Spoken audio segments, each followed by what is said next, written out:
Welcome madam. आलेल्या सर्व अतिथीगण यांना विनंती आपण आसनस्थ व्हावे.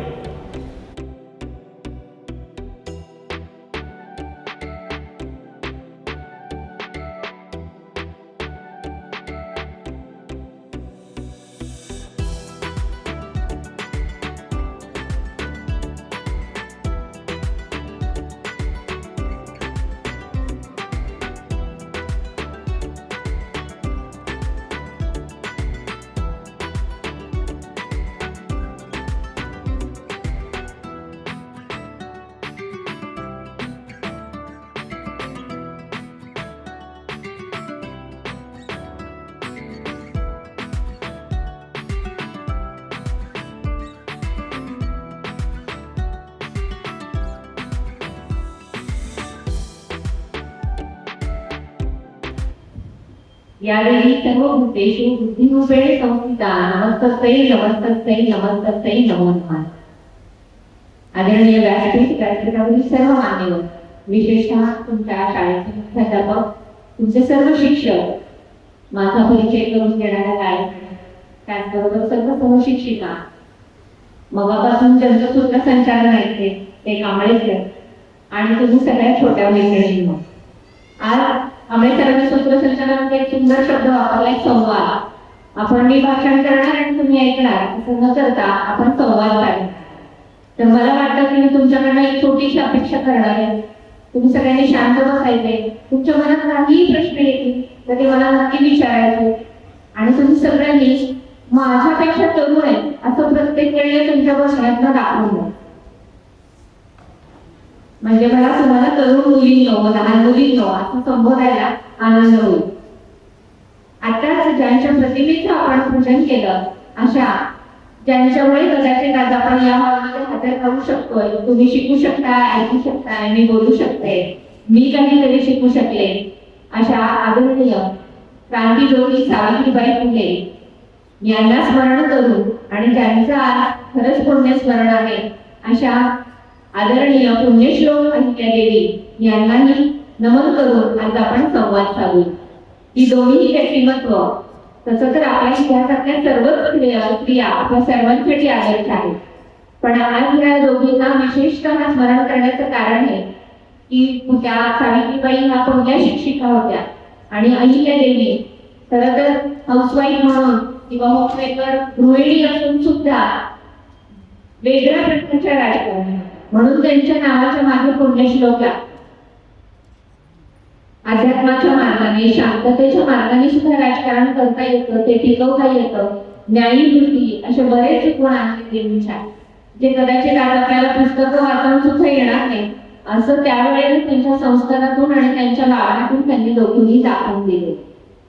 जर तुम्ही नायगावला गेलात, सातारा जिल्ह्यामध्ये सावित्रीबाई फुलेंची तिथे सगळं जुनं गाव त्यांचं घर जतन करून ठेवलेलं. मला असं वाटतं की प्रत्येक मुलीने एकदा तरी तिथे नतमस्तक व्हायला जायला पाहिजे. कारण आज जे सोशल मीडिया म्हणतो आणि त्याच्यात जे आपल्याला वाचता येतं, इंग्लिश असेल, मराठी असेल, हिंदी असेल, तर ते केवळ आणि केवळ त्यांच्या. आपल्याकडे आज बरेच विषय दिलेले आहेत. मी अजिबात बोर करणार नाही. तेव्हा तुम्हाला बोर होईल आणि तुम्हाला वाटेल मला ऐकायचं नाही, तेव्हा उभं राहून मला स्पष्ट सांगायचं की मला इथे थांबायचं नाही, पण गोंधळ करायचा नाही. कारण हे व्याख्यान केवळ तुमच्या भविष्यासाठी आयोजित केले, तुमच्या सुरक्षिततेसाठी आयोजित केलेले. तुम्ही सगळे सिनेमा बघता, मूवी बघता, नक्की सैराट बघितलाय सगळ्यांनी? खरंच नीट बघितलाय का हे मला तर तुमच्याकडून कळलं. त्यातलं महत्वाचं कॅरेक्टर किंवा आपण हिरो म्हणू, लीडर म्हणू, तो कोण होता? बरोबर, मी खरंच बघणार आहे. नुसती परीक्षा आपल्या पेपरची आणि 10वी-12वीची नसते, तर मूवी बघितल्यानंतर सुद्धा त्याचं अनालिसिस व्यवस्थित करणं गरजेचं असतं. आणि हे अनालिसिस फक्त सैराटचं नाही करायचं. तुम्ही जे जे मूवी इथून पुढे बघा, त्या त्या कॅरेक्टरमधल्या त्या त्या गोष्टी त्या कशा वागल्या आणि काय वागू शकत होत्या हे आपण नक्की बघू. तर हिरो वर्षा होता. आणि आता दुसरा प्रश्न, पहिल्या प्रश्नाचं उत्तर तुम्ही बरोबर दिलं. त्याला 10वीला किती मार्क पडले होते? कसा आवाज कमी झाला? वर्षा एका सुरात आलं तुमच्याकडे. आणि त्याचे 10वीचे मार्क पिक्चर मध्ये त्यांनी सांगितले, स्वतः बेंचवरती सॉरी त्याच्या जागेवर उभं राहून सांगितले. कॉन्फिडन्स दिसत नाही. उत्तर येतंय मला, म्हणजे माझ्यापर्यंत येतंय, पण कॉन्फिडन्स नाही. जो परीक्षा नावाला होता तो कॉन्फिडन्स हळूहळू नाही झाला. आवडता पिक्चर आहे तुमचा, आवडते हिरोचे मार्क लक्षात नाही तुमच्या, मग तुमचे मार्क कसे पाडणार तुम्ही?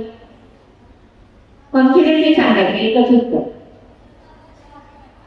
72. वर्षाच्या बाबतीत जो आत्मविश्वास होता तो 72च्या बाबतीत आत्मविश्वास काय झाला? मग सुरक्षा पण अशीच जळजळीत होणार वाचली ती. बरं, त्याला 72% 10वीला मार्क होते. आर्चीला किती होते? तिने सांगितले होते नाही, पण त्या क्षणाला ती इम्प्रेस झाली होती 72% मार्क ऐकून. का? कारण तिला तेवढे मार्क नव्हते. आणि 72 म्हणजे त्या पिक्चर मध्ये तेव्हा त्या वर्गामधल्या मुलाचे जास्तीत जास्त मार्क आले.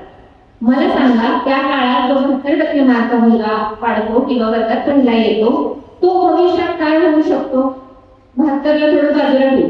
भविष्यातला मुलगा किंवा तो परीक्षा काय होऊ शकला असता तुमच्या तुलनेत, तुमच्या अभ्यासात? तुम्ही काय विचार करता? एक तरी उत्तर अपेक्षित आहे. काय होऊ शकेल असता? पोलीस. एक उत्तर आला पोलीस. दुसरं थोडं मोठे इंजिनियर. Very good. शिक्षक. अजून पायलट, क्रिकेटर. Very good. म्हणजे तुम्ही पिक्चर बघून, त्याचे मार्क बघून, त्याची पर्सनॅलिटी बघून हे सगळं बरोबर ठरवलं. पण थोड्याच वेळाने 1 तासाच्या 1.5 तासाच्या पिक्चर बघण्यानंतर तो एका गाडीवरती, तेही दुसऱ्याच्या गाड्यावरती काय कापत असतो? दुसऱ्याच्या गावामध्ये जाऊन दुसऱ्याच्या रेंटवरच्या गाडीवरती उभारून काय कापत असतो? आताच तुम्ही मला सांगितलं की 72%चा मुलगा इंजिनियर झाला असता, डॉक्टर झाला असता, शिक्षक झाला असता, वकील, पोलीस, अशी तुम्ही बरेच मागच्या मुलींपर्यंत वेगवेगळी उदाहरणं दिली. आणि आपण त्या पिक्चर मध्ये बघितलं की तो मुलगा दुसऱ्याच्या गाडीवर कांदा कापतो. म्हणजे त्याचं सुरक्षित किंवा भविष्य कसं झालं? पूर्ण कोलॅप्स झालं. त्या 72%ची त्यांनी स्वतःने किंमत ठेवली का? आता आपण आर्चीचं बघू. आपण तिच्या मार्काने इम्प्रेस नाही झालो, पण ती कॉलेजमध्ये कशी येते? तिची एंट्री कशी असते? बुलेटवर. आवडते ना आपल्याला? पण तिची जी एंट्री, तो तिचा अभिमान, प्राऊड, गर्व राहिला का तसा? नंतर कुठल्या कारखान्यात ती काम करते? काचेच्या बाटल्यांची. हो की नाही? म्हणजे जी मुलगी 8वी 9वी 10वी 12वी मध्ये बुलेट चालवते, तुम्ही मला सांगा, प्रशिक्षण घेतल्यानंतर 4-5 वर्षांनी ती विमान चालवू शकली असती का? तुमच्या भाषेत सांगायचं तर ती नक्की पायलट झाली असती. आणि आता आपण माझ्या पद्धतीचा पिक्चर बघू. तो इंजिनियर झाला असता, ती पायलट झाली असती, आणि घरी जाऊन त्यांनी लग्नासाठी विचारलं असतं, आई वडील समाज त्यांना लग्नाला होकार दिला असता की नकार दिला असता? तुमचाच होकार आला इथं त्या दोघांच्या आधी. मग त्यांना पळून जाण्याची गरजच काय होती? म्हणजे आई वडील एका ठराविक ठिकाणी पोहोचल्यानंतर नक्की होकार देतात हे आपल्याला ह्याच वयात कळत आहे, जे कदाचित तुम्हाला लवकर कळलंय, मला उशिरा कळालंय. आणि पिक्चर बघितल्यावर तर अजून डोळे उघडायला पाहिजेत की झाकायला पाहिजे? उघडायला पाहिजे, हो की नाही? आणि त्या पिक्चर मध्ये अजून एक वाईट वेळ येते त्या परीक्षावरती. ती कारखान्यातून काम करून येत असताना, त्याच्या डोक्यात संशयाचं भूत असताना तो आत्महत्येचा पण विचार करतो. म्हणजे 72% गुण मिळवलेला मुलगा जग सोडून जायचा विचार करतो. आणि ज्यांना खरं तर जगायचं असतं, कॅन्सर झालेला असतो, वेगवेगळे आजार झालेले असतात, त्यांना असं वाटत असतं की आपल्याला आयुष्य कमी पडतंय, कसं आयुष्य वेचू, आणि हा आपलं आयुष्य संपवायला जातो. कुणासाठी? ती पायलट झाली असती तर त्यांनी नक्कीच सपोर्ट केला असता, दोघांनी एकमेकांना केला असता. आणि तुम्ही म्हणाला तसंही केलं असतं. मग आपल्याला 6वी 7वीत 8वी 9वीत 10वी 12वीत किंवा आपलं ग्रॅज्युएशन पूर्ण होण्याच्या आधी गुडघ्याला बाशिंग बांधण्याची गरज आहे? कायद्याने 18 वर्ष 21 वर्ष दिलेली आहेत. त्यानंतर आपण लग्नाचा विचार करू. कोणालाही आई वडील ठेवत नाहीत घरात, स्पेशली मुलींना तर नाहीच नाही. शिक्षण पूर्ण होईपर्यंत किंवा ती चांगली वागेपर्यंत. बघा आता आपल्या समाजात पण एक गोष्ट अशी आहे की तुम्ही जर 10वी 12वीत नापास झाला किंवा ग्रॅज्युएशन मध्ये नापास झाला, तुमच्या पुढे काय ऑप्शन असतो मुलींच्या? लग्नाचा. तुमचाच भाऊ नापास झाला तर त्याच्या पुढे लग्नाचा ऑप्शन असतो का? काय ऑप्शन असतो? दुसरं कॉलेज बघू, बिझनेस कर, घरातला कर, शेती कर, त्याच्या पुढे बरेच ऑप्शन असतात. पण मुलींच्या पुढे काय ऑप्शन आहे? एकतर शिक्षण आणि दुसरं मग शिक्षण अर्धवट सोडून लग्न करायचं की शिक्षण पूर्ण करून लग्न करायचं? कुठला ऑप्शन चांगला आहे?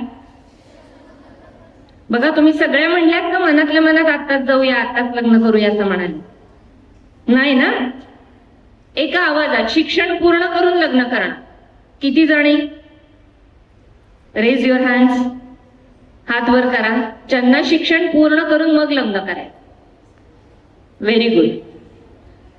फोटो काढलेला आहे. यातलं कुणी शिक्षण पूर्ण होण्याच्या आधी लग्न केलं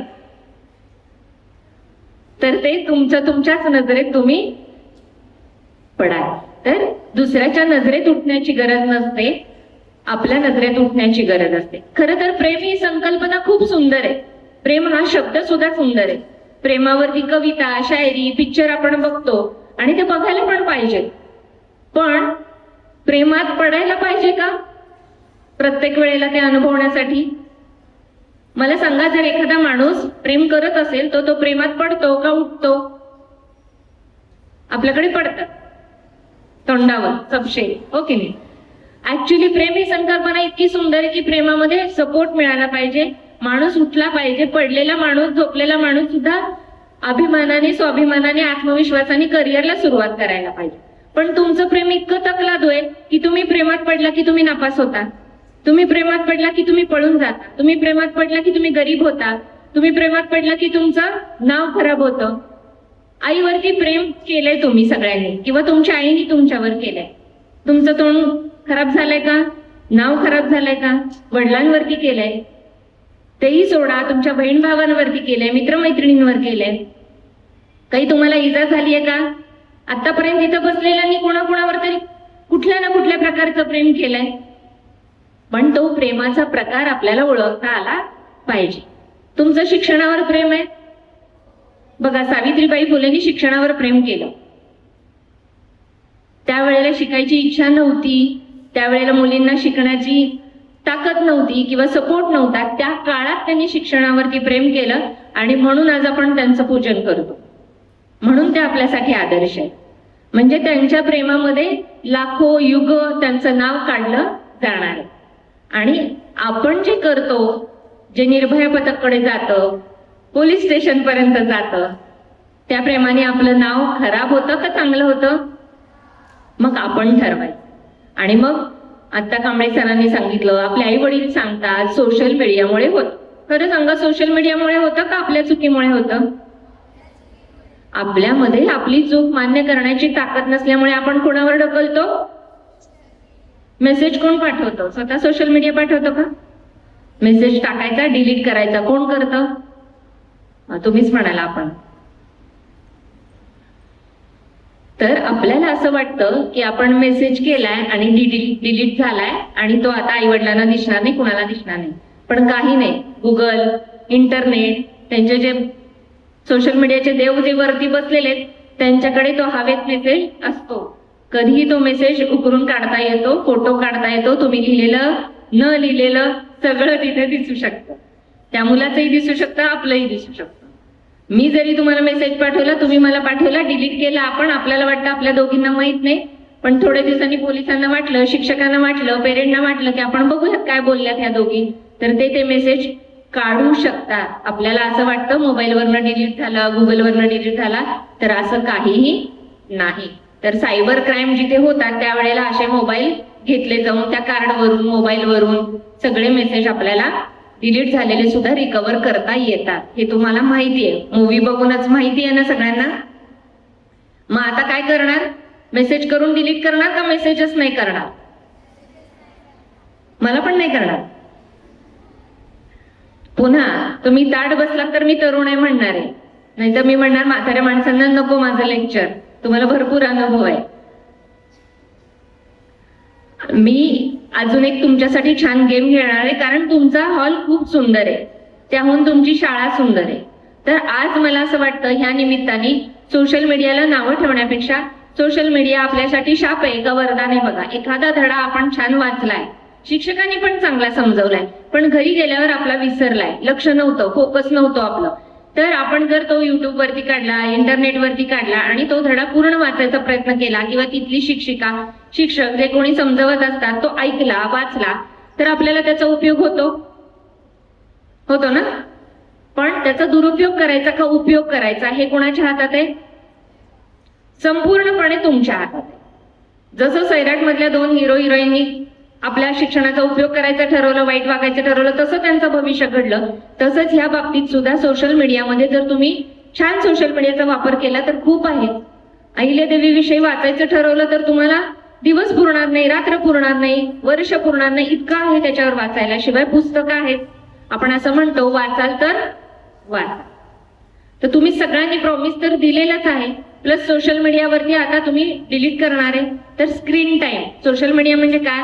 नुसतं मोबाईल किंवा रील्स नाही, तर आपण टीव्ही बघतो, मोबाईल बघतो, लॅपटॉप बघतो, टॅब बघतो, बऱ्याच गोष्टी बघतो. तर तो स्क्रीन टाइम तुमचा कमी करायचा आहे. स्क्रीन टाइम जास्तीत जास्त किती असायला पाहिजे? किती वेळ टीव्ही बघतो, किती वेळ मोबाईल बघतो हे तुम्ही शिकताय म्हणून तुम्ही आईला पण सांगू शकता. घरचे जर जास्त वापरत असतील तर त्यांना शाळा सुटली की लगेच काय करायचं? खायचं आणि मोबाईल बघायचा. असं बऱ्याच मुलं मुली करतात. तुम्ही करत नाही हो ना? अजिबात नाही ना करत? कॉन्फिडन्स कुठे गेला? करता की नाही तुम्ही? Very good. तर स्क्रीन टाइम तुम्ही मनोरंजनासाठी, शिक्षणासाठी थोडाफार मोबाईल नक्की बघा, पण तो शक्यतो 30 ते 40 मिनिटाच्या वर नसला पाहिजे. एकतर डोळे खराब होतात आणि दुसरं म्हणजे डोळ्याचं आयुष्य पण कमी व्हायला सुरुवात होते. म्हणजे चष्मा तर लागतोच आपल्याला, पण त्याचबरोबर काय होतं? त्याचं आयुष्य कमी व्हायला लागतं. जे 40-50 आपल्याला ऑपरेशनची गरज लागणार, परत आणखीन दिसायचं कमी होणार, मग ते जवळचा चष्मा, लांबचा चष्मा हे आणखीन वेगळं. तर मुली आहेत म्हणून आपल्याला आपलं भविष्य जर चांगलं करायचं असेल तर आपल्याला आपली हेल्थ सुद्धा चांगली ठेवणं गरजेचं. हेल्थ म्हणजे केसापासून पायापर्यंत आपली शारीरिक आरोग्य चांगलं राहिलं पाहिजे आणि मानसिक आरोग्य पण चांगलं राहिलं पाहिजे. समुपदेशक म्हणजे काय? तर सायकोलॉजिकल काउन्सिलिंग मध्ये तेच येतं की आपलं मानसिक आरोग्य आपण कसं ठेवायचं. तर वेगवेगळ्या प्रकारचे आपल्याला आरोग्य असतात. तर शारीरिक आरोग्यामध्ये आपण मुली आहेत म्हणून आपल्या सगळ्यांना वाटतं की केस सुंदर पाहिजे, स्किन चांगली पाहिजे. तर ती मॅगी खाऊन, बिस्किट खाऊन होणार आहे का? वडापाव, भजी, बाहेरचं तळलेलं खाऊन जर आपली स्किन चांगली होणार असेल तर तोच डाएट सगळ्या डॉक्टरांनी सांगितला असता.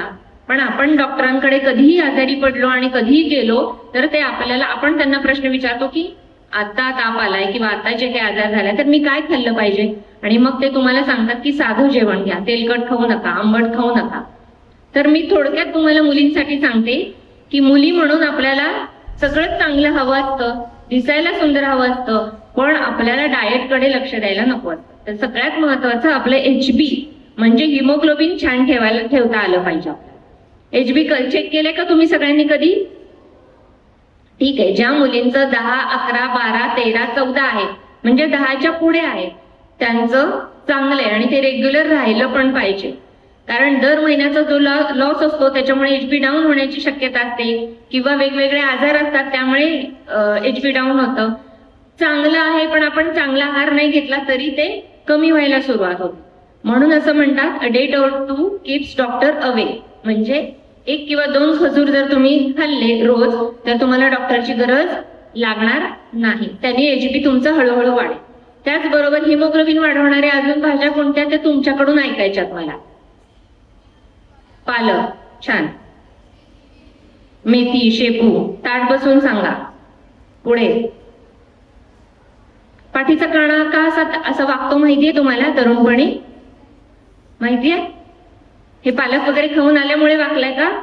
नाही ना, मग खाल्लेलाच नाहीये कारण म्हणून वाकलाय. बरं, पालक झालं, शेपू झालं, मेथी झालं. आपण खेडेगावात राहतो, शेतकऱ्याच्या मुली आहोत. अजून 2 अशा भाज्या आहेत की त्या फ्री मध्ये मिळतात आणि HP तुफान वाढवतात. तांदूळचा, व्हेरी गुड. चिगळ्याची भाजी सांगितलं ना कोणीतरी? माठ, ठीक आहे. किंवा हिरवा माठ, लाल माठ असं पण त्याला म्हणतात, तांदूळचा म्हणतात. चिगळ्याची भाजी कदाचित पुणे मुंबईला विकत मिळते, पण आपल्याकडे ती फ्री मध्ये मिळते. मला सांगा, चिगळ्याची भाजी खाऊन 2-3 दिवस झालेत अशा किती मुली आहेत? हार्डली 2-3 मुली आहेत. म्हणजे आपल्याला जी मिळते, जी आपलं रक्त वाढवते, आपले केस सुंदर करू शकते, स्किन चांगली करू शकते, ती आपण कमी खातो. बरं, ठीक आहे. अजून काय कशाने वाढतं हिमोग्लोबिन? गुळ, शेंगदाणे. अजून एवढंच का? बीट, गाजर, अजून टोमॅटो, व्हेरी गुड. हे सगळे पदार्थ तुम्ही रोज आजपासून खायला सुरुवात, सगळेच एका दिवशी खाल्ले पाहिजेत असं नाही. रेग्युलर तुमच्या आहारामध्ये 1 टोमॅटो घेऊ शकता, सॅलड घेऊ शकता, बरोबर. त्याच्यानंतर आपल्या त्वचेला जी चमक येते, केसांना जी चमक येते, ते बाहेरून नाही येत. कितीतरी बाहेरनं लावलं तरी ती चमक थोड्या वेळाने जाते. जी आतून चमक असते ती येते प्रोटीन डाएटमुळे. प्रोटीन डाएट म्हणजे काय? तर सगळी मोड आलेली कडक. त्यामध्ये काय काय असतं? बरोबर, सांगा पटकन, डाळी सांगा. मूग, मटकी, हरभरा, तूर डाळ, व्हेरी गुड. अजून मसूर डाळ, व्हेरी गुड.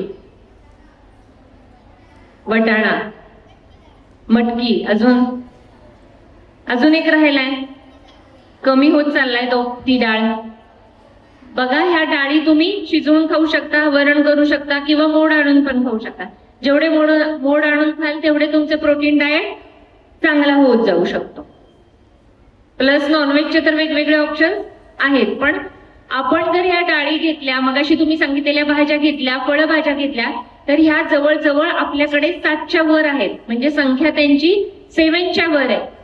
आणि आपल्याकडे वार किती आहेत? 7. म्हणजे आपल्याला रोज वेगवेगळी भाजी, फळभाजी वेगवेगळी खायला मिळू शकते, पालेभाजी वेगळी खायला मिळू शकते आणि डाळ सुद्धा रोज वेगवेगळी खायला मिळू शकते. पण आपण रोज डब्यात काय आणतो? बटाटा आणि वांग. असं का करतो तुम्हीच सांगताय, हो की नाही? म्हणजे तुम्ही आईला पण ऑप्शन देऊ शकता. मी 21 ऑप्शन दिलेत तुम्हाला. डाळीचे 7, बरोबर, भाज्यांचे 7 आणि फळभाज्यांचे 7. फळभाज्या म्हणजे काय? दोडका, घोसाळं वगैरे अशा भाज्या. करता का पण तुम्ही? खाता का?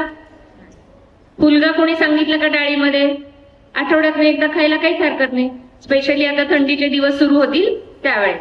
आपल्या सगळे सणांचा आणि ह्या डाएटचा खूप छान संबंध असतो.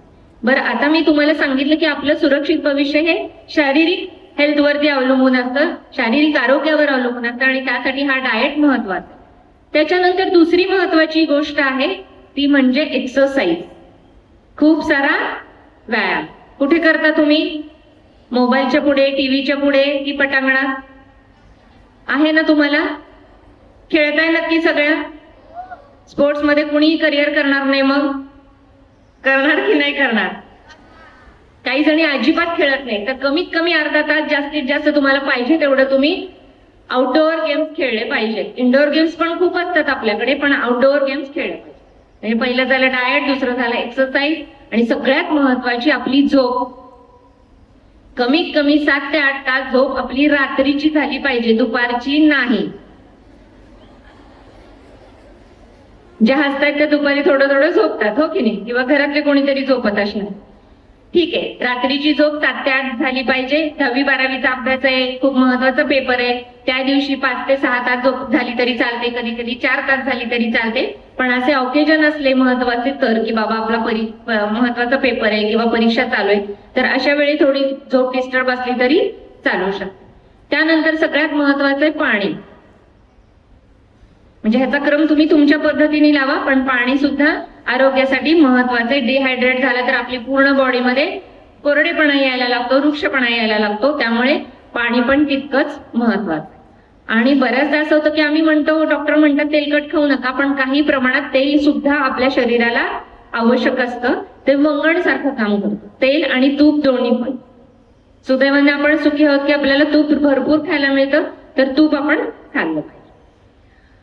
हे झालं आपलं शारीरिक आरोग्य. आणि आता आपण थोडक्यात बघूयात की मानसिक आरोग्य कसं ठेवायचं. तर मानसिक आरोग्य काय, तर आपल्या भावना ज्या आहेत, आपल्याला राग येतो, चिडचिड होते, कधी कधी रडू येतं, हार्मोनल इम्बॅलन्स होतो, त्यामुळे आपल्याला चिडचिड जास्त होते महिलांच्या मध्ये.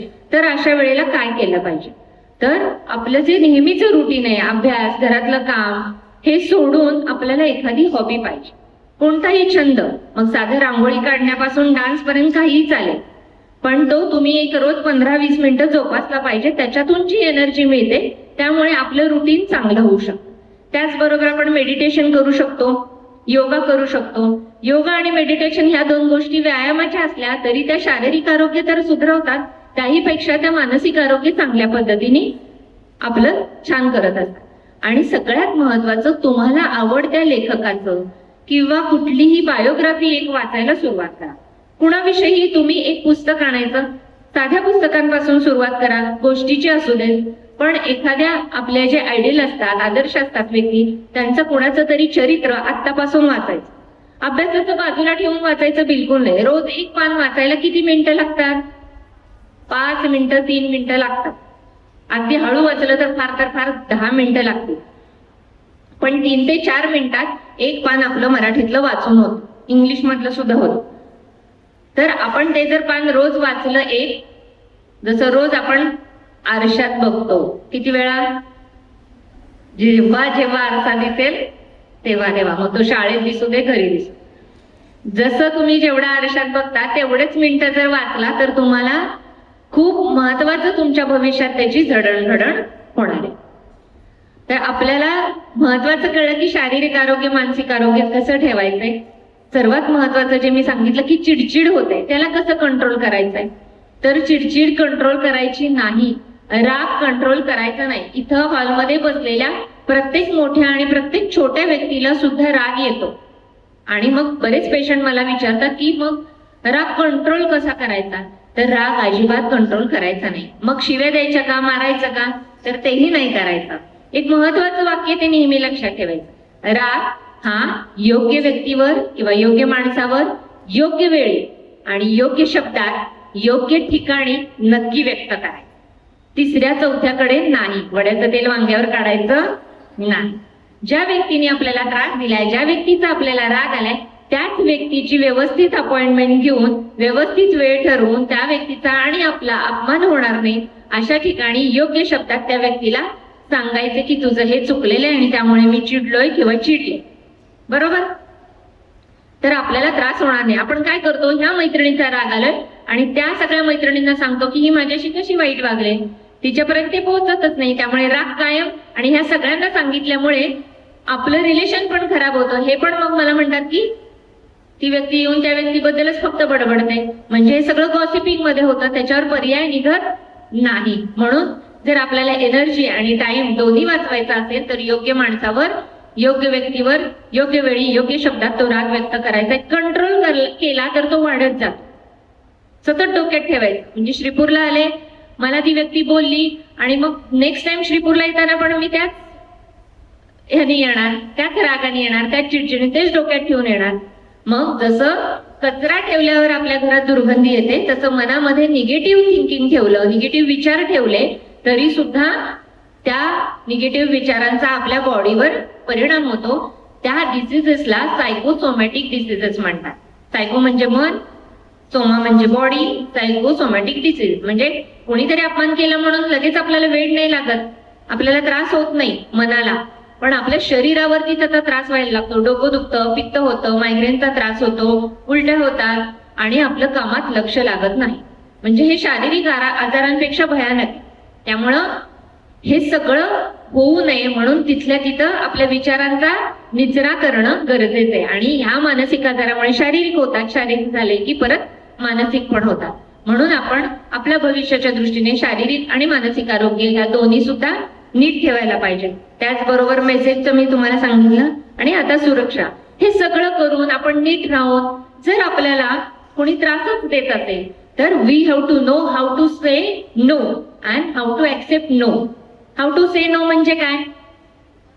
आपण सगळे सरळ मार्गाने चाललोय, रोज अभ्यास करतोय, शाळेमध्ये चांगले मार्क पडतायत, पालकही खुश आहेत, घरातली कामं करतोय, खेळातही भाग घेतोय, सगळं चांगलं चाललंय. पण एखादा मुलगा तुम्हाला रोज चिठ्ठी देतोय, रोज शाळेत मागे मागे येतोय, किंवा कुठलाही पुरुष, तर त्यावेळेला काय करायचं? प्रश्न पडतो ना आपल्याला. मी तर चांगलं वागले, पण काय होतं, त्या व्यक्तीने किंवा त्या मुलाने तुमचं कौतुक केल्यावर तुम्ही हुरळून जाता. कारण कौतुक आपल्या सगळ्यांना आवडतं. तुम्ही छान दिसताय, तू छान दिसतेस, तू छान हसतेस म्हणले की आपल्याला काय वाटतं?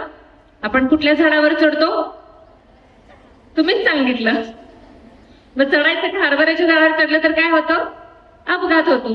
तर तो अपघात आपल्याला होऊ द्यायचा नाही, अजिबात होऊ द्यायचा नाही. मग हाऊ टू से नो शिकायला पाहिजे आपल्याला. जेन्युइन आहे. आपल्या भावाला एखादी मुलगी आवडू शकते, तसं शाळेतल्या कॉलेजच्या बाहेरच्या एखाद्या मुलाला आपण आवडू शकतो. एकाला आवडलो, हो म्हणलो, दुसरा पण आपल्याला हो म्हणा, दुसऱ्याने पण आपल्याला सांगितलं की तू आवडतेस, त्यालाही आपण हो म्हणणार. असं रोज आपल्याला कोणीतरी भेटेल, मग आपण हो म्हणायचं का नो म्हणायचं? नो म्हणायला शिकलं पाहिजे. इतक्या छोट्या आवाजात नो म्हणलं तर त्याच्या कानापर्यंत पोहोचेल का? मग काय म्हणायचंय आपल्याला? But how. इथून गेला की तो तिथे भेटतो, छान चॉकलेट देतो, छान गिफ्ट देतो. आपल्याला गिफ्ट नको? छान लागतं चॉकलेट, घ्यायला पाहिजे ना. कुठे नो माझ्यापर्यंत पोहोचलं तर त्या मुलापर्यंत पोहोचेल. इकडचा नो म्हणतच नाहीये. तुमचं येस आहे का? छान लव्ह लेटर लिहिलं, तू कशी छान आहे, तू कशी छान आवडतेस मला, तुझ्यावर माझं किती प्रेम आहे, असं लिहिल्यानंतर आपली पंचायत होणार ना. आता हो नो कसं म्हणायचं? आता हो म्हणायला पाहिजे. बिचारा आहे, गरीब आहे. बघा, तुम्हाला पण तसंच वाटलं. बिचारा गरीब आहे म्हणून हो म्हणायचंय का? मग काय सांगायचं त्या मुलाला? तुमच्याच भावाने असं एखाद्या मुलीला केलं तर तुम्हाला आवडेल का? अरे वा, छान छान करतोय तू प्रेम, असं म्हणणार का? मी तुला सपोर्ट करते बहीण म्हणून, असं म्हणणार? मग कसं म्हणायचं? तुम्ही सगळ्या म्हणताय की हे सगळं तर छान वाटतंय, हो म्हणण्यासारखं वाटतंय, मग नो कसं म्हणायचं? कोण सांगेल? आता रागाच्या बाबतीत कसं सांगितलं मी, तसं हे प्रेमाच्या बाबतीत आहे. नो तर म्हणायचंय. नक्की ठरलंय नो म्हणायचं? किती दिवस? हे सगळ्यात महत्वाचं आहे. कारण पाठपुरावा ही गोष्ट असते, माहितीये ना. आपण नापास झालो एखाद्या विषयात किंवा कमी मार्क पडले आणि आपण सतत त्या विषयाचा अभ्यास केला तर आपण काय होतो?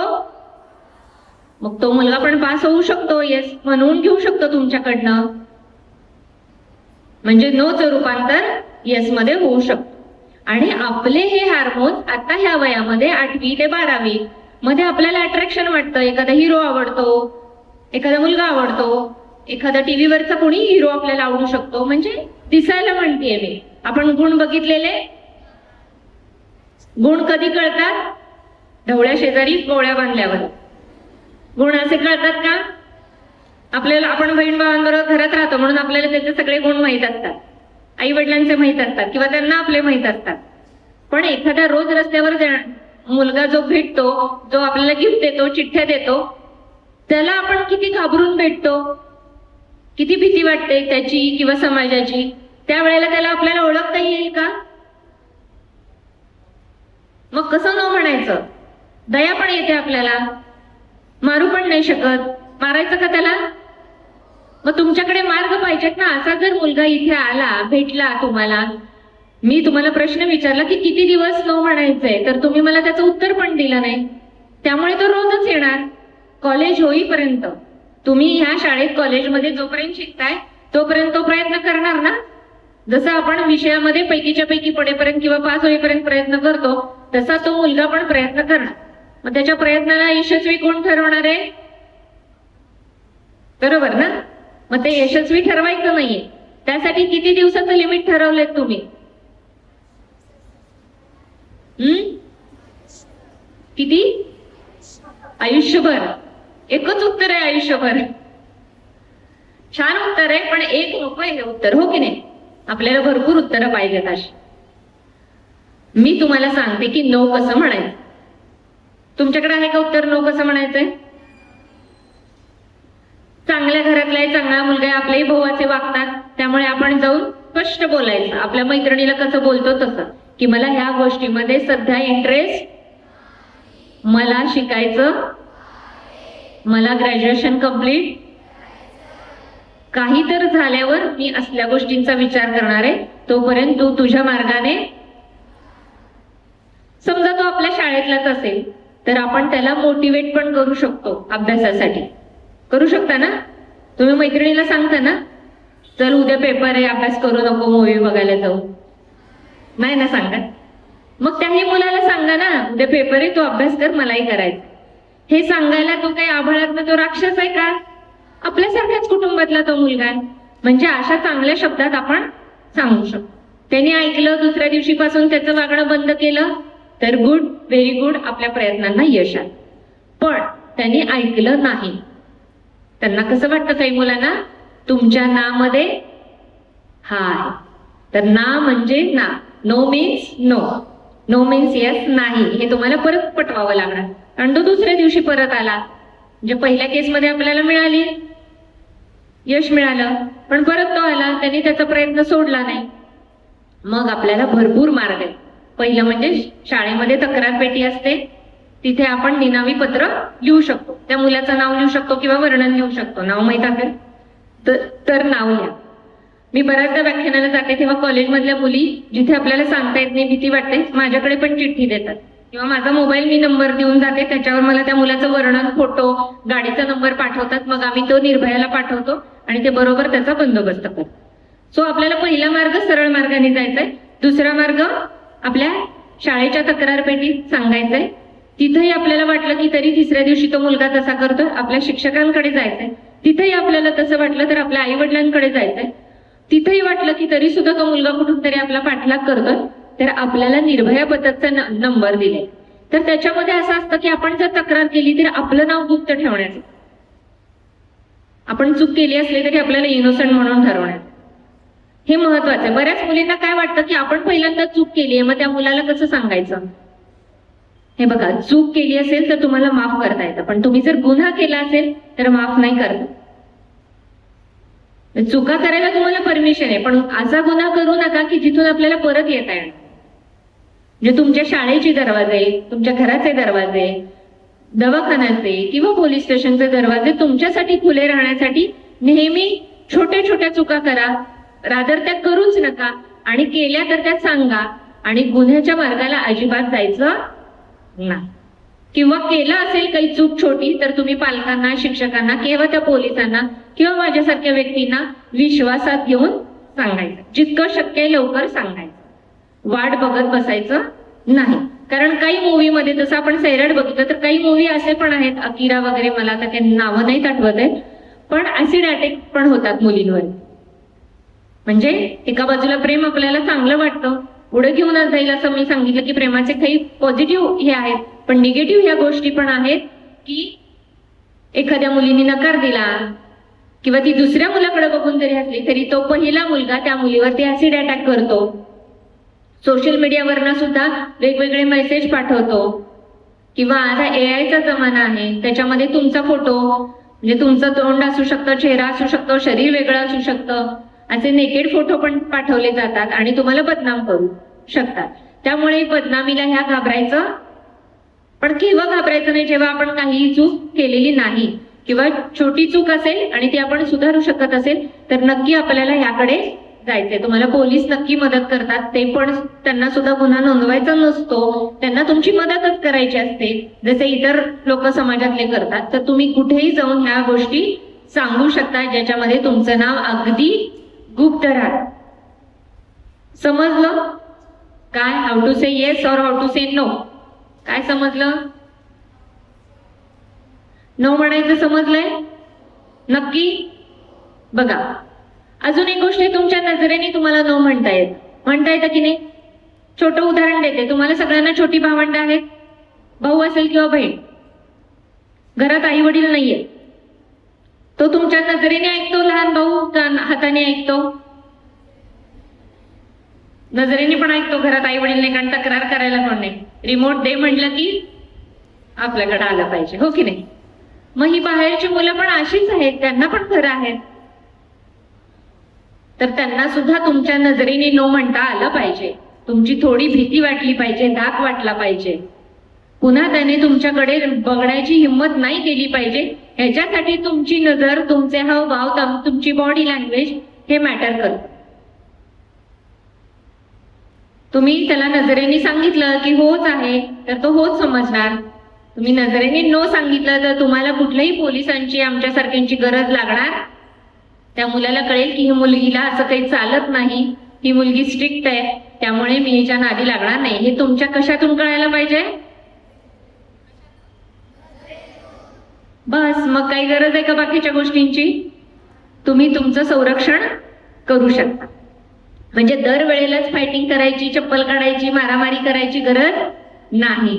आणि कराटे वगैरे शिकणार असाल तर खूपच छान, म्हणजे कुठलंही नॉलेज हे चांगलंच आहे. पण अशी वेळ कधी कधी हाताने मारण्यापेक्षा नजरेचा मार पुरेसा असतो. आपल्या घरी जेव्हा पाहुणे येतात तेव्हा आई आपल्याला अजिबात मारत नाही, पण आपलं चुकलं तर ती आपल्याकडे कसं बघते आणि आपल्याला कळतं का? किती टक्के कळतं? 99 सुद्धा नाही, 100% कळतं की आता आपल्याला कसं बसायचंय, कुठं जायचं आणि काम काय करायचं, एका नजरेने कळतं.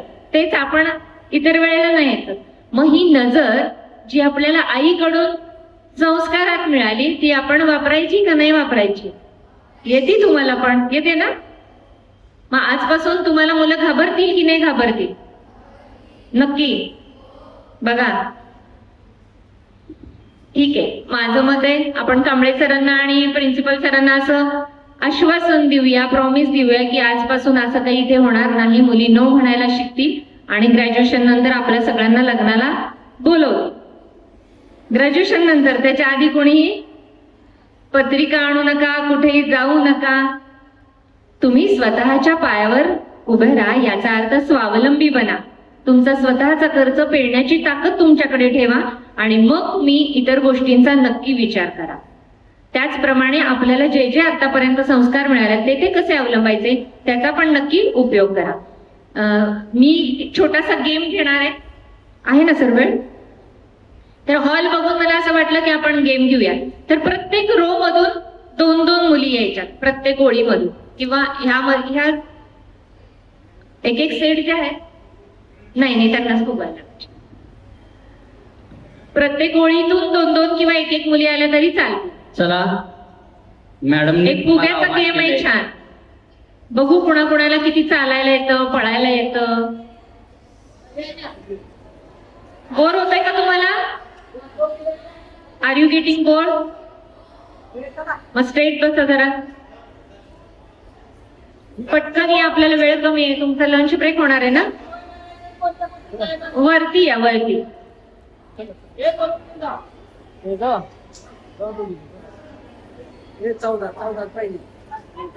ओके, बस या, उठलेला या सगळ्या. सेम लाईन करायच्या, 2 लाईन करायच्या, इकडे एक लाईन करायची आणि इकडे एक लाईन करायची. माझ्या उजव्या बाजूला एक लाईन करायची, मुलींनी ऐका, आणि डाव्या बाजूला एक लाईन करायची. सर थांबा, देऊ नका आता. सर उजव्या बाजूला एक लाईन करा, डाव्या बाजूला एक लाईन करा. एका मागे एक उभे राहा. छान. पुढे इकडे एक लाईन करा, सेम संख्या झाली पाहिजे. टाचण्या कोणाकडे? हा, तर बलून वाले एका लाईन मध्ये उभं राहा. ठीक आहे, ज्यांच्याकडे बलून आहेत त्यांची एक लाईन करा, छान लाईन करा राईट साईडला माझ्या. आणि ज्यांच्याकडे बलून नाही त्यांनी टाचण्या घ्यायच्या. एक छान गेम आपण खेळलाय का तुम्ही आधी कधी? नाही ना?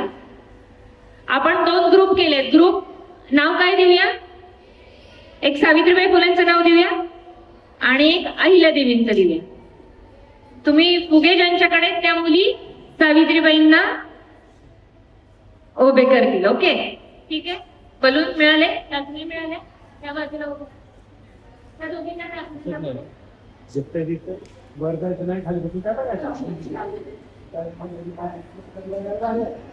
टाचण्यावाल्या माझ्या डाव्या साईडला, फुगेवाल्या. समजलं? एक आपल्या आदरणीय सावित्रीबाई फुलेंचा ग्रुप, एक आदरणीय अहिल्यादेवींचा ग्रुप. आता गेमचे नियम आहे का? गेम फक्त ह्या हॉलमध्ये खेळला जाईल. हॉलच्या बाहेर गेलेली व्यक्ती गेम मधून सुद्धा बाहेर होईल. आणि गेमचा दुसरा नियम, तुम्ही सगळ्यांनी फक्त टाळ्या वाजवायच्या, आपापसात बोलायचं नाही. एक ग्रुप तुमचा कुठल्या ग्रुपकडे व्हायचंय बघा. एक ग्रुपचं नाव तुम्हाला समजलेलं आहे. 2 ग्रुप आहेत आपल्याकडे. महत्वाचा आणि शेवटचा नियम, आपल्या जवळच्या वस्तूचं 100% संरक्षण करायचं. आणि दुसरा नियम, आपल्या जवळच्या वस्तूचा 100% उपयोग करायचा. 100% संरक्षण आणि 100% असे 2च नियम आहेत ह्या 2 गटांना.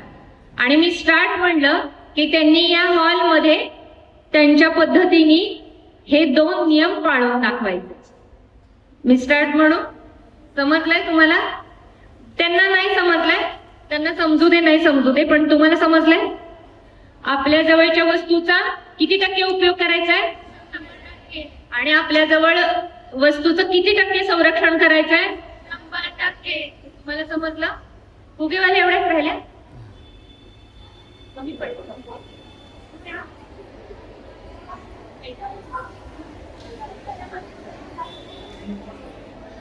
फुगे फुगवायचे, ज्यांच्या हातात फुगा आहे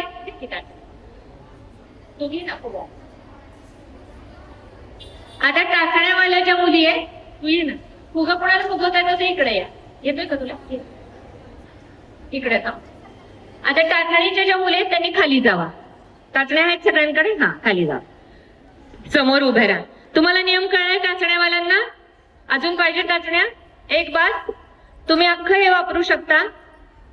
ज्यांच्याजवळ फुगे नाहीत सरांकडनं फुगे घ्या, फुगे फुगवा आणि ह्या हॉलमध्ये ह्या 2 नियमांचा वापर करून दाखवा. फुगे फुगवा ना. गाठ मारा शेवटी फुगवा. तुला येत नाही? मग त्यांची एक्सचेंज करून एवढा बास. जेवढा त्यांना फुगा फुगवता येतो तेवढा बास. हा गाठ मारा. बघा प्रेक्षकांना नियम कळालाय. टाळ्या वाजवा ह्या 2 ग्रुपसाठी. या सगळ्यांनी या गेम मध्ये भाग घेतला, त्यामुळे त्यांचं सगळ्यांचं खरंच विशेष कौतुक आहे. आडव्या उभं राहा.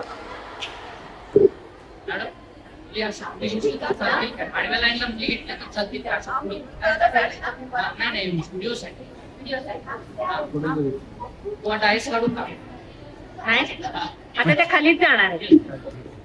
झाले फुगून? त्यांचा हवा तरी फोटो घ्या, मग खाली जा. सगळ्या मुलींना विनंती आहे, हॉलचा पूर्ण वापर करायचा आहे. तुमच्या वस्तूचा 100% उपयोग करायचा आहे. तुमच्या जवळ जी कोणती वस्तू आहे, टाचणी असू दे, फुगा असू दे, त्याचं संरक्षण किती टक्के करायचं आहे? बघा आपल्या संरक्षणाचा हे आहे विषय, विषयाला धरून आहे हा विषय.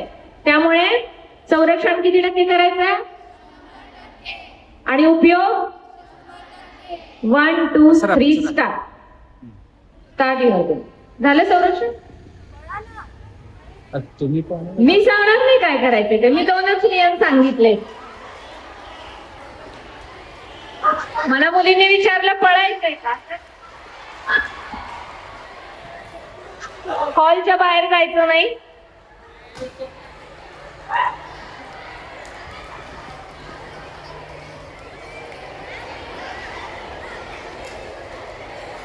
आणि बसलेल्या मुलींनी जोरात टाळ्या वाजवायच्या. पडायचं नाही, पडायचं नाही, बाहेर जायचं नाही हॉलच्या. कोणाला लागता कामा नाही. संरक्षण झालं पाहिजे 100%.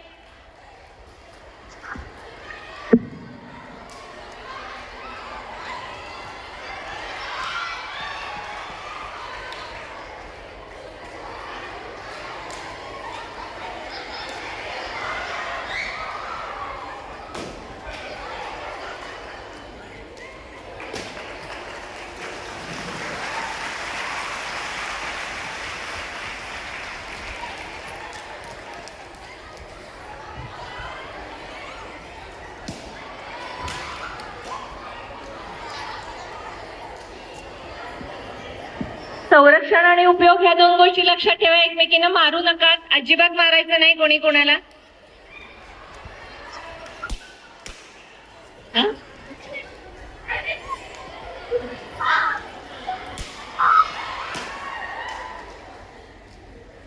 ह्या सगळ्या मुलींचं परत एकदा टाळ्या वाजवा. सगळ्यांनी पुढे या एकदा. तो नको फोडू. एक मला हवा होता न फुटलेला, आहे का कोणाकडे? बघा आता इथे शिक्षक आहेत तर तुम्ही सगळे साक्षीदार आहात. मला सांगा 100% उपयोग झालाय? 100% संरक्षण झालंय? मी पळायला सांगितलंय? मला विचारलं तरी सुद्धा मी सांगितलं?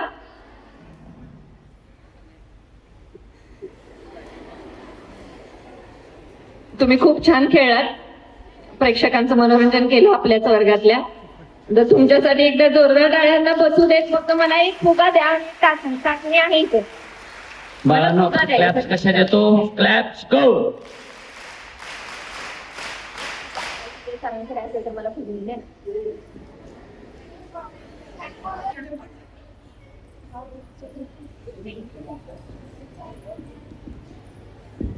कारण खाली चूल वरती येऊन परत स्टेजवर येऊन बोलणं, खेळणं ह्या सोप्या गोष्टी नसतात. याला थोडासा आत्मविश्वास लागतो, स्टेज डेअरिंग लागतं. तर ह्या मुलींचा अतिशय छान व्यायाम झाला. पण माझे नियम पाळले गेले का? मग काय करायचं आता? गेम तर अर्धवट राहिला. बघा, कम्युनिकेशन गॅप म्हणतात. मी त्यांना एक प्रश्न विचारला होता. त्यांच्या हातात जेव्हा बॉल होता आणि इकडे टाचण्या होत्या तेव्हा मी त्यांना प्रश्न विचारला होता की सुरक्षा आणि उपयोग झालाय का? तर त्या नाही म्हणल्या. बर, मी 2 ग्रुप केले होते, अहिल्यादेवी आणि सावित्रीबाई. त्या दोघी काय विरोधी पक्ष नेत्या होत्या का? एकमेकांच्या विरोधात होत्या का? मी ग्रुप केले होते, विरोधी निर्माण केले होते का? तुम्ही कम्युनिकेट केलं का एकमेकींशी? आपल्यामध्ये जेव्हा प्रॉब्लेम होतो तेव्हा आपण कम्युनिकेटच करत नाही. त्या एकाच मुलाचं ऐकत बसतो. आपल्या जवळ भरपूर हत्यारं असतात, संरक्षण करणारी लोक असतात, पण आपण ऐकत नाही. त्याला आपण कम्युनिकेशन गॅप म्हणतो. हे माझ्या बाबतीत घडतंय. हे कुठेतरी जाऊन आई वडिलांना सांगितलं पाहिजे, शिक्षकांना सांगितलं पाहिजे, लिहून ठेवलं पाहिजे किंवा लिहून दाखवलं पाहिजे, पोलिसांना सांगितलं पाहिजे, आपापल्या परीने संवाद साधला पाहिजे. पण ह्या 2 ग्रुपनी संवाद साधला का? आपल्यापैकी कोणीही गेम खेळला असता तर असाच खेळला असता. मग आपल्याला जे नियम सांगितले होते ते पण गेमचे नियम पाळले गेले का? नाही, एकही नियम पाळला गेला नाही. मी तर दोन्ही नियम पाळण्याची अट ठेवली होती. बघा, संरक्षण आणि उपयोग. आपल्याकडे चाकू असतो, त्यांनी आपण संरक्षण पण करू शकतो, उपयोग पण करू शकतो. चाकूने एखाद्याचा जीव जातो आणि रोज जर किचन मध्ये वापरला, फळं कापायला, भाजी कापायला, चांगल्या गोष्टी करण्यासाठी, तर तो त्याचा उपयोग आहे. इथे तसा टाचणीचा उपयोग चांगला केला का? आता मी जी ऍक्शन करते त्यात मला सांगा, हे 2 नियम पाळले गेलेत का? जेवढे फुगे होते ते जर ह्या पडद्याला किंवा ह्या पडद्याला समोर लावले असते तर आपला हॉल कसा दिसला असता? सुंदर. तुम्ही पण जशा आहात तशा. ओके, तुम्ही सुंदर आहे, तुमचा हॉल पण छान दिसला असता, तुमची शाळा छान आहे. पण आणि दोन्ही नियम पाळले गेले का? पाळले गेले का? टाचणीचा 100% उपयोग झाला आणि फुग्याचा 100% संरक्षण झालं. पण आपण ते केलं का? मग ह्या वृत्तीला काय म्हणतात? डिस्ट्रक्टिव्ह. आपली काय झाली? विध्वंसक वृत्ती झाली. आणि कन्स्ट्रक्टिव्ह म्हणजे त्याला आपण काय म्हणतो? विधायक वृत्ती. हे जे कन्स्ट्रक्शनचं काम आहे हे तुम्हाला करायचंय आणि आज आत्तापासून करायचंय, उद्यापासून नाही. आणि ही कन्स्ट्रक्टिव्हिटी, हे विधायक काम हे आपल्या मनातून तयार झालं पाहिजे. बाहेरून आलं ते संस्कार घेतले तर उत्तम, पण ते आतून कुठंतरी आपल्याकडनं आले तर आपल्याला आपला हॉल सुशोभित करता येईल, आपलं घर सुशोभित करता येईल, शाळा करता येईल आणि सगळ्यात महत्त्वाचं आपलं भविष्य सुंदर करता येईल. आपलं भविष्य सुंदर करायचं असेल तर नेहमी विचारांनी आपण सकारात्मक राहिलं पाहिजे, विधायक राहिलं पाहिजे आणि कन्स्ट्रक्टिव्ह राहिलं पाहिजे. म्हणून मी नेहमी म्हटलं की आपण शाळेमध्ये 2 ग्रुप केले, 2 टीम केल्या, पण त्या परस्पर विरोधी आहेत असं मी कधीही सांगितलं नव्हतं. ह्या ग्रुपनी आणि ह्या ग्रुपनी एकमेकांशी बोलल्या, की मी तुझी टाचणी घेणार आणि असं करणार किंवा मी तुझा फुगा फोडणार नाही. म्हणजे थोडा विचार करायला पाहिजे होतं की आपल्याकडून संरक्षण नाही होत आहे, उपयोग होत नाही, मग काय करायचं. ठीक आहे, हे अगदी केलं पाहिजे होतं असं नाही, पण हा नियम पाळला जात नाही त्यामुळे आम्ही इथं खेळणार नाही असं त्या तुम्ही म्हणण्याचं स्वातंत्र्य तुमच्याकडे होतं ना. नियम कळल्यानंतर तुमच्या दोन्ही ग्रुपमधल्या किंवा खाली बसलेल्यांपैकी कोणीही सांगू शकत होतं की एकमेकींच्या मागे पळू नका, फुगे फोडू नका, पण असं कोणीही कोणाला गायडन्स केला नाही. संवादाचा गॅप, आपण संवाद साधत नाही, जिथे साधायला पाहिजे तिथे पण संवाद साधत नाही. नो म्हणताना आपल्याला संवाद साधायचा आहे, आपल्याला अडचण असेल, त्रास होत असेल तरी आपल्याला संवाद साधायचा आहे, पण आपण चुकीच्या वेळेला संवाद साधतो, गॉसिप करतो, वाईट बोलतो. पण चांगल्या संवादाची वेळ येते तेव्हा संवाद साधत नाही. तेव्हा मुलींनी म्हणायचं मॅडम एकच कुठला तरी नियम पाळला जाईल किंवा दोन्ही नियम पाळले जाणार नाहीत, त्यामुळे आम्हाला गेम कसं खेळायचं लक्षात येत नाही. तरी 2-3 मुलींनी मला विचारायचा प्रयत्न केला आम्ही पळू का, पण मी पळा म्हणू शकत नव्हते, नाहीतर मग मी त्यांच्या परस्पर विरोधी टीमला सपोर्ट केल्यासारखं झालं असतं म्हणून. आणि या गेममधून आपल्याला एवढंच शिकायचं आहे, कुठलीही मुलगी असो, कुठलीही व्यक्ती असो, छान विचार करणारी जर व्यक्ती असेल तर आपल्याला दिलेल्या धारदार वस्तूचा उपयोग सुद्धा संरक्षणासाठी केला जाऊ शकतो. तर तुम्ही इथून पुढे मला असं वाटतं अशाच पद्धतीचं कन्स्ट्रक्टिव्ह छान काम करायचं आहे, नो म्हणायला शिकायचं आहे, संरक्षण स्वतः करायचं आहे आणि संरक्षणासाठी तुम्हाला अभ्यास खूप उपयोगी पडणार आहे, तुमची बुद्धी उपयोग पडणार आहे, तुमचं शरीर उपयोगी पडणार आहे. त्यासाठी ते तंदुरुस्त ठेवायचं आहे, सद विवेक बुद्धी जागरूक ठेवायची. खरं तर चांगलं काय आणि वाईट काय यासाठी माझ्या व्याख्यानाची तुम्हाला गरज नाही. तुम्हाला सुद्धा मॅगी खाताना आणि भाजी पोळी खाताना कळतं की कुठलं चांगलं डाएट आहे आणि कुठलं नाही, त्यासाठी माझी गरज नाही. पण ते कृतीत आणण्यासाठी सद्सद विवेक बुद्धी म्हणजे काय, चांगलं आणि वाईट यामधलं चांगलं शोधून चांगल्याच्या पाठीमागं जाणं, ती बुद्धी तुमची जागरूक ठेवण्यासाठी माझ्याकडून तुम्हाला खूप खूप शुभेच्छा. आणि उरलेला आता एक 15-20 मिनिटं वेळ आहे, त्याच्यामध्ये आपण तुमचे प्रश्न घेऊयात, शिक्षकांचे घेऊयात. तुम्ही प्रश्न विचारा आणि त्याची उत्तरं देण्याचा मी माझ्या परीनं प्रयत्न करेन. खरं तर उत्तर तुमच्यातच दडले आहे, फक्त ते तुम्ही आजपासून जर कृतीत आणायला लागलात तर खूप त्याचा उपयोग तुमचं भविष्य उज्ज्वल करण्यासाठी होईल असं मला वाटतं. मी इथंच थांबते. प्रशालेने मला इथं बोलण्याची संधी दिली त्याबद्दल मनापासून धन्यवाद. तुम्हा सर्वांना शारीरिक, मानसिक, बौद्धिक, आर्थिक सर्व सामाजिक आरोग्य चांगलं लाभो अशी ईश्वरचरणी प्रार्थना करते आणि पुन्हा एकदा प्रशालेचे धन्यवाद मानते. आणि एक 10-15 मिनिटं आपण प्रश्नोत्तरं घेऊया, चालेल? आपल्याला टाळ्यांचा आवाज हा लयबद्ध पाहिजे. मॅडमनी अतिशय मोलाचं मार्गदर्शन केलेलं आहे. सुरुवात आरच्या आणि परशापासून तुमच्या मनाला स्पर्शून झालेली आहे आणि तो शेवट अगदी आपल्या ब्राईट फ्युचरपर्यंत गेलेला आहे, उज्ज्वल भविष्यापर्यंत गेलेला आहे. विद्यार्थिनींनो, इतकंही सांगून तुमच्या मनामध्ये काही यत्किंचित शंका असतील, शंका म्हणणार नाही, आपण आपल्याच माणसांना एखादा सुसंवाद साधतो त्या पद्धतीनं मॅडम आज तुमच्यासमोर उभ्या आहेत. न भिता न डगमगता ठरून सांगा किती आवडलं, किती चांगलं होतं, किती वाईट होतं. एकीने कोणीतरी सांगा आणि मग तुमचे प्रश्न सांगा. उठून सांग, जागेवर उभारून सांगितलं तरी चालेल. पुढे ये बाळा, पुढे ये इकडे या.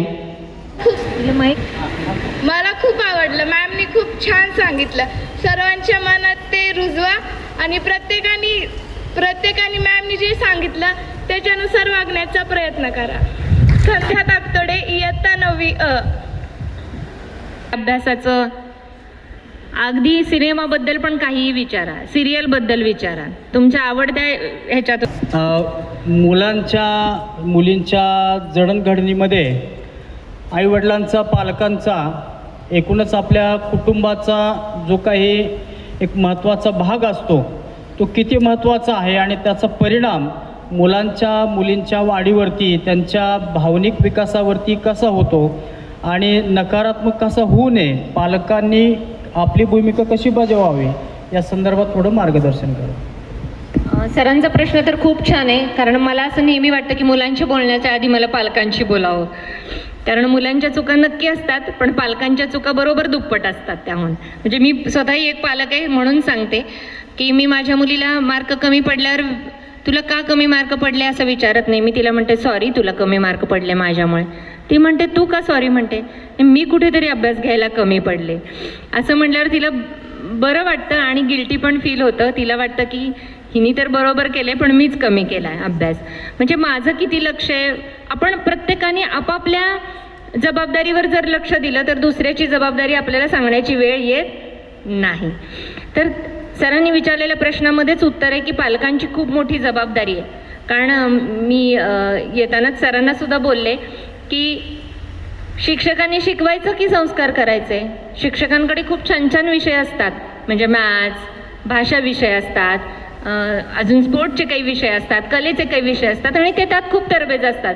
पण ते सोडून त्यांना जर सांगायला लागलं की मुलींनी कसं उठावं, कसं बसावं, कोणाशी बोलावं, हे संस्कार जर घरातून होत नसतील तर शिक्षकांना करावं लागेल. आणि शाळेचा टाईम जो शिक्षणासाठी वापरायचा आहे तो त्यांचा वेस्ट होणार आहे, आपली एनर्जी वेस्ट होणार आहे.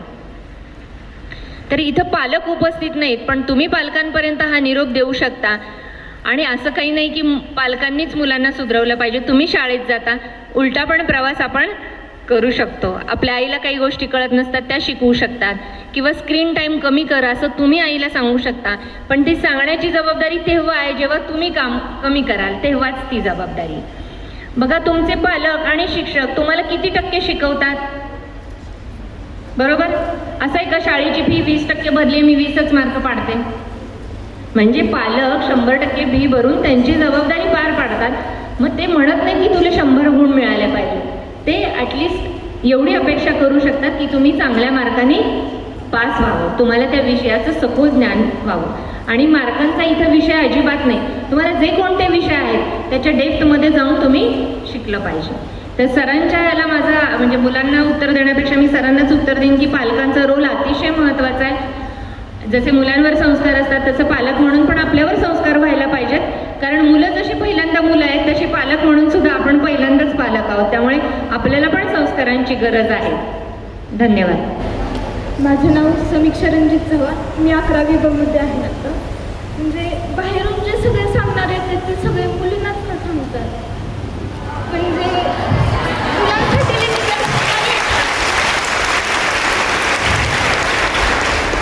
खूप छान प्रश्न आहे, सगळ्या मुलींच्या मनातला प्रश्न आहे, हो की नाही? मला पण वाटायचं की आई आपल्यालाच बंधन घालते, 7च्या आत घरात आपल्यालाच बोलवलं जातं, बरोबर आहे? मला सांगा तुमच्या घरात, प्रत्येकाच्या घरात थोडं, म्हणजे आता सोनं महाग झालंय पण थोडं असेल ना, ते कुठे ठेवता तुम्ही? कुठे? कधी कधी त्याची चावी आपल्याला पण माहीत नसते, आईला माहीत असते. कुठे ठेवतो सोनं? का?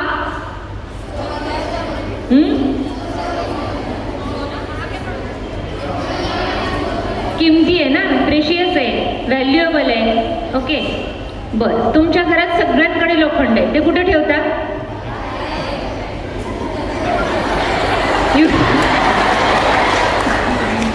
समजलं उत्तर?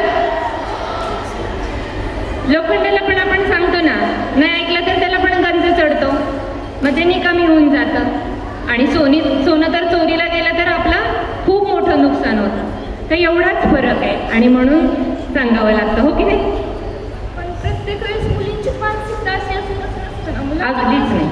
हो, म्हणून मी सरांना पण म्हटलं की मुलांना पण, मी आता म्हणलं ना, मुलं काय होतं, त्यांना जरी आपण लोखंड म्हणलं, बाहेर फिरत असते असं म्हणलं, त्यांना काही होत नाही असं म्हणलं तरी सुद्धा त्यांना गंज चढू शकतो आणि त्यासाठी त्यांना मार्गदर्शनाची नक्की गरज आहे. पण एक मुलगा स्वतःचंच भविष्य घडवू शकतो, पण एक मुलगी खूप व्यक्तींचं भविष्य घडवू शकतो. तुम्ही एक बहीण म्हणून आता घरात मुलगी आहात तरी तुम्ही बरीच आईची निम्मी कामं करू शकता ठरवलं तर, पण मुलगा करू शकत नाही. तो फार तर फार घरात त्रास देणार नाही, बाहेर जाऊन खेळायला जाईल की घरात लुडबुड नको म्हणून. तर मुलांनाही, तुझ्या प्रश्नाचं असं उत्तर आहे की मुलांनाही मार्गदर्शनाची गरज आहे, पण मुली खूप प्रेशियस असल्यामुळं, किमती असल्यामुळे आणि त्यांच्यावर बऱ्याच जबाबदाऱ्या असल्यामुळे मुलींना पहिल्यांदा सांगितलं जातं. पण मी तर म्हणते की तुम्ही पण मुलांना सांगा मी तुम्हाला काय सांगितलं? नो कोणाला सांगायचंय पहिल्यांदा? कान धरून सांगा, गोडीत सांगा, मारून सांगा, रागवून सांगा, पण कुणाला सांगायचंय? तुमची आई प्रत्येक वेळेला येणार? पोलीस प्रत्येक वेळेला येणार नाही. तर तुम्ही म्हणजे मुलगा तुम्हाला नाही सुधरवू शकत, पण तुम्ही मुलाला सुधरवू शकता. ही ताकद तुमच्यामध्ये आहे. आज फोटो पण तिथे कुणाचे लावलेत? ज्यांनी जग बदलवण्याची हिंमत केली, हो की नाही? आपल्याला शिकायलाच मिळत नव्हतं, त्यासाठी त्यांना बाहेर पडायला लागलं. खरं तर ज्योतिबा फुले पडले होते बाहेर, पण त्यांना परमिशनच मिळाली नाही मुलींना शिकवण्याची, म्हणून त्यांना स्वतःच्या बायकोला आधी शिकवावं लागलं आणि मग त्यांना शिक्षिका करून तेवढ्या मजबूतीपर्यंत आणून मग आपल्यासाठी तो आदर्श निर्माण झाला. तर सांगण्याचा मुद्दा हेच आहे की मार्गदर्शनाची गरज प्रत्येकाला आहे, मानवी जीवनात प्रत्येकाला आहे, पण आपल्याला सांगण्यामागे हाच हेतू आहे. आणि जसं जसं आपली सुधारणा वाढत जाईल तसं तसं खरंच थोडे मार्गदर्शन कमी होत जाते. त्यासाठी तुम्हीच सुधारून दाखवा, म्हणजे आपोआप त्यांच्याकडे गाड्यांचे प्रकार जास्त सुरू होतील. थँक्यू. मला अजून असं वाटतं की म्हणजे मुलींना स्वतःची सुरक्षा कशी करायची ते सांगण्यापेक्षा त्यांनी एम्पॉवर कसं बनलं पाहिजे हे सांगायला. करेक्ट. मुलींनी स्वतःची सुरक्षा, हां, एम्पॉवर कसं बनणार? Education is the only strongest weapon to change the world. Yousafzai मलालाचं पण पुस्तक आहे, ते वाचा नक्की. तर एम्पॉवरमेंटसाठी मी मगाशी पण सांगितलं की वाचन आणि शिक्षण ह्या 2 गोष्टी महत्त्वाच्या. एम्पॉवर कसं झालं म्हणजे शेण, दगड, गोट्या, माती, अवेलना सहन करून सुद्धा खऱ्या अर्थाने सावित्रीबाई फुले पुढे गेल्या त्या काळाच्या. त्यांना ज्यांनी दगड गोटे मारले त्यांना आज आपण हार घालतोय का? त्यांची नावं तरी माहिती आहेत का आपल्याला? पण त्या काळाच्या पुढे निघून आल्या. एम्पॉवर कशामुळे झाल्या? समृद्ध कशामुळे झाल्या? शिक्षणामुळे. सो तुमच्यासाठी सुद्धा मी पहिल्यांदा 2 सांगितले होते ऑप्शन. एक शिक्षण असतं, नाही तर आपल्याला लग्न करा म्हणून ऑप्शन असतो. म्हणून मी सांगितलं की एज्युकेशनचं महत्त्व आपल्या आयुष्यामध्ये खूप आहे. त्या एका पदाला म्हणजे तुम्ही IAS व्हा, शिक्षिका व्हा किंवा होममेकर व्हा, तिथे सुद्धा सगळीकडे तुमच्या जबाबदाऱ्या आहेत आणि ती एम्पॉवरमेंट तुम्हाला फक्त आणि फक्त शिक्षणामधून येणार आहे. तिचे दोन्ही प्रश्न खूप छान आहेत आणि संरक्षणापेक्षा एम्पॉवरमेंटकडे लक्ष द्या. ज्या वेळेला गरज लागेल संरक्षणाची त्या वेळेला आपल्याला आवाज उठवावा लागेल, पण जर नाहीच ती संधी मिळाली तर खूप चांगलं आहे. संरक्षणाची वाटण्याची गरजच लागू नये हे तर खूप चांगलं आहे. Prevention is better than cure. पण आपल्याला जी एनर्जी मिळाली, जो टाईम मिळाला तो आपण एज्युकेशन सिस्टमसाठी लावला, स्वतःच्या एज्युकेशनसाठी लावला, तर आपण इतरांना सुद्धा जास्त शिकवतो. तुम्ही बघितलं प्राथमिक शाळा जर घेतल्या सगळ्या, अगदी इंग्लिश घ्या, मराठी घ्या, तिथे मेल शिक्षक जास्त असतात का फिमेल शिक्षक जास्त असतात? फिमेल शिक्षकांची संख्या, मागणी सुद्धा जास्त आहे, कारण त्या एकाचं नाही कित्येक जणांचं भविष्य घडवू शकतात, तेवढी त्यांच्यामध्ये ताकद आहे. म्हणूनच आपण नवरात्री सुद्धा साजरी करतो.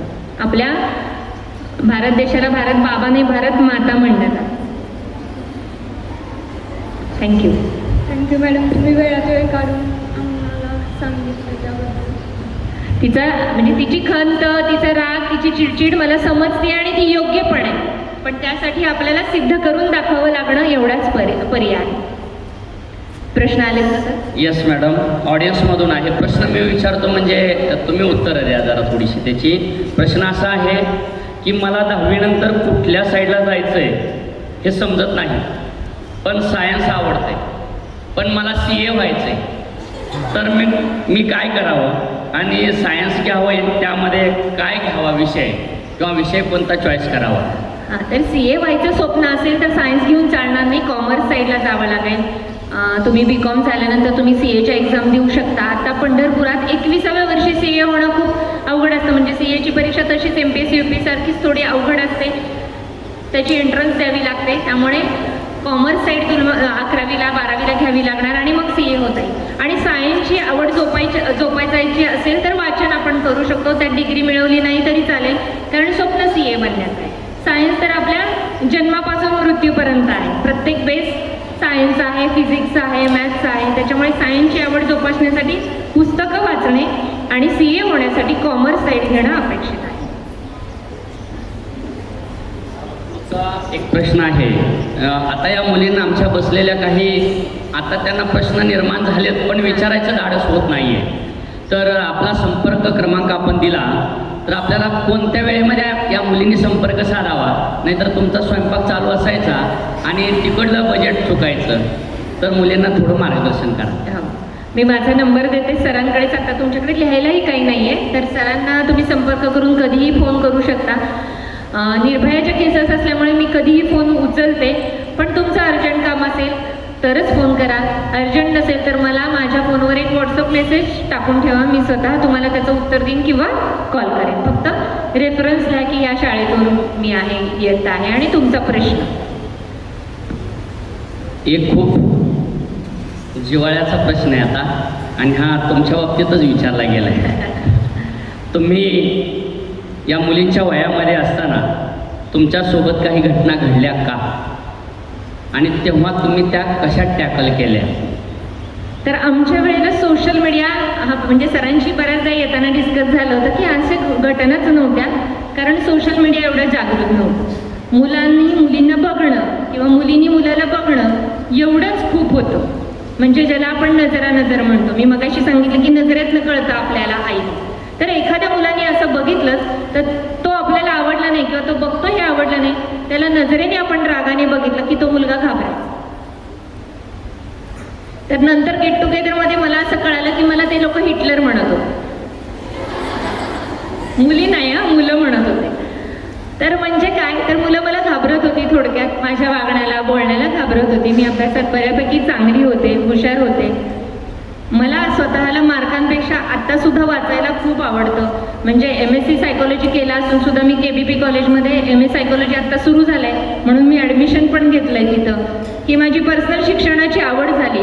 पण त्या वयामध्ये नक्कीच अट्रॅक्शन वाटत होतं. आमच्या वेळेला मला वाटतं की शनिवार रविवार मूवी लागायचे छोट्या TV वरती. आमच्याकडे काही फार मोठी TV किंवा त्यावेळेला ब्लॅक अँड व्हाईट TV पण होते. तर ते पिक्चर बघायला आम्ही धडपडून बघायचो, कारण गाणी किंवा पिक्चर आमिर खानचा असेल, सलमान खानचा असेल, त्यावेळेला ते लागायचं. त्या 2-3 तासच आम्हाला काय तो TV आणि विरंगुळा, बाकीचा वेळ आमचा अभ्यासात किंवा मैदानावर जायचा. म्हणजे 2 महत्त्वाच्या गोष्टी होत्या आमच्याकडे, तर अभ्यास करणे आणि मैदानावर खेळणे. आणि मैदानावर खेळताना आता हे 2 ग्रुप कसे पडले, तसे मुला मुलींचे ग्रुप पडायचे. म्हणजे आम्ही श्रेष्ठ आहे हे सांगण्यासाठी आम्ही बराच आकाड तांडव करत होतो. म्हणजे कुठलीही स्पर्धा असेल तर मुलींचा नंबर आला पाहिजे. तर त्या वयामध्ये एक कविता आहे, दिवस तुझे हे फुलायचे, झोपाळ्या वाचून झुलायचे. तर हे जे अट्रॅक्शन आहे हे आहे, तर ते प्रत्येक वेळेला मुलाकडे बघूनच थांबवलं पाहिजे असं नाही. तुम्ही त्यासाठी छंद जोपासा म्हणते, रांगोळी काढू शकता, गाणी म्हणू शकता, मूवी बघू शकता, पण त्याचं अनालिसिस तेवढंच महत्त्वाचं आहे. आणि आम्हाला मार्गदर्शन करणाऱ्या शिक्षकांच्याही जीवनात सोशल मीडिया नव्हतं. आता प्रॉब्लेम असा आहे की शिक्षकांकडेही सोशल मीडिया आहे, पालकांकडेही आहे आणि मुलांकडे आहे. त्यामुळे पटकन ह्या गोष्टी पसरतात. तेवढ्या त्यावेळेला पसरत नव्हत्या किंवा त्यावेळेचं त्यामुळे अट्रॅक्शन आम्हाला बघितलं तरी वाटायचं की आपल्याला कोणी बघतंय का. मी मगाशी पण सांगितलं की आपल्याला एखाद्या मुलाने बघितलं तेव्हाच आपल्याला भीती वाटायची की आपण का बघतोय. म्हणजे त्या परीक्षा आणि आरजीच्या ह्याच्यात पण तो विषय झालेला आहे की तू का बघतोस माझ्याकडे, तुला कसं कळालं माझ्याकडे बघितलं. तर त्या बघण्यामध्ये सुद्धा आम्हाला शिक्षकांची, पालकांची एक आदरयुक्त भीती होती. ती भीती आज तुम्हाला वाटते का? Yes or no? वाटते ना? धन्यवाद मॅडम. मॅडमच्या बाबतीत थोडंसं मी स्वतःहून सांगतो, कारण मॅडमच्या ज्या वर्गमैत्रिणी आहेत त्याच माझ्या कॉलेजच्या वर्गमैत्रिणी आहेत. वर्गमैत्रीण म्हणजे मला काय आत्ताच कळलं. म्हणून मी तुम्हाला सांगितलं नाही. स्वाती कुलकर्णी नावाची वर्गमैत्रीण तुमची 10वीला कवठेकरला तुमच्याबरोबर शिकायला होती, आणि सविता शेजाळ म्हणून एक मुलगी होती ती तुमच्याबरोबर होत्या.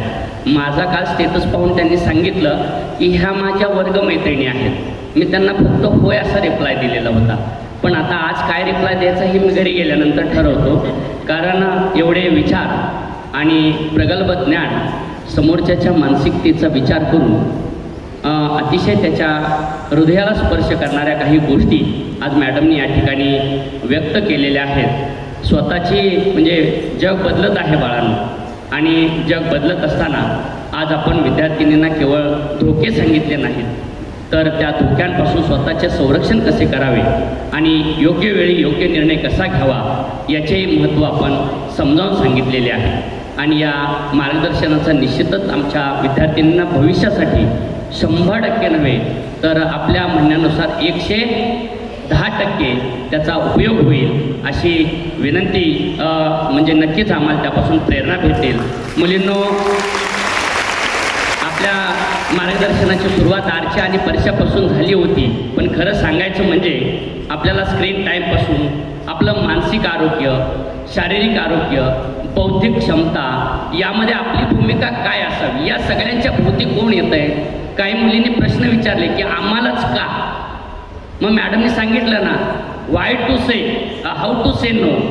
नो, तुमच्याकडे तो शब्द आल्यानंतर तुम्हाला भविष्याची नक्कीच काहीतरी गोष्टी तुम्हाला शिकायला भेटतील. हो म्हणाला तर काय होईल, तर आरचीसारखं काचेच्या कारखान्यात कामाला जावं लागेल. आणि नो म्हणाला तर प्रशासकीय सेवेमधल्या किरण बेदी आपण व्हाल. तर आपण ठरवायचं आहे हाऊ टू से नो. त्यामुळं वेळ न घेता मॅडमने आज सेल्फ सिक्युरिटी, सेल्फ रिस्पेक्ट, त्याबरोबरच good decision and bright future अशा अनेक घटकांना स्पर्श करून आपणास मोलाचं मार्गदर्शन केलं. या कार्यक्रमाच्या समारोपाकडे आपण जात आहोत. या कार्यक्रमाच्या समारोपाकडे जाण्यापूर्वी तत्पूर्वी आपणास अजूनही काही शंका असतील तर आपणास 1 मिनिटाचा फक्त वेळ देतोय. आपण विचारायचं असेल तर पटकन विचारा. नक्की विचारा. 2 दिवसांवरच आपला स्वातंत्र्य दिन येतोय. त्या दिवसानिमित्त आपण मनाने, विचारांनी स्वतंत्र होण्याचा प्रयत्न करा आणि मग कृतीवर नक्की काम करायला सुरुवात करा. यस, या मुलीसाठी जोरदार टाळ्या वगैरे क्लॅप. गो.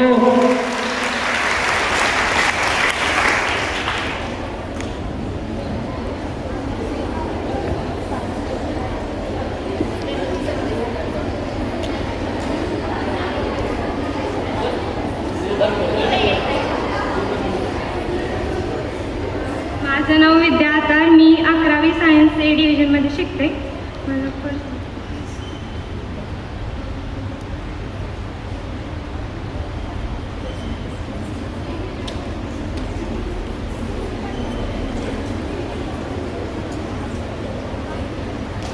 छान प्रश्न पडलाय तिला.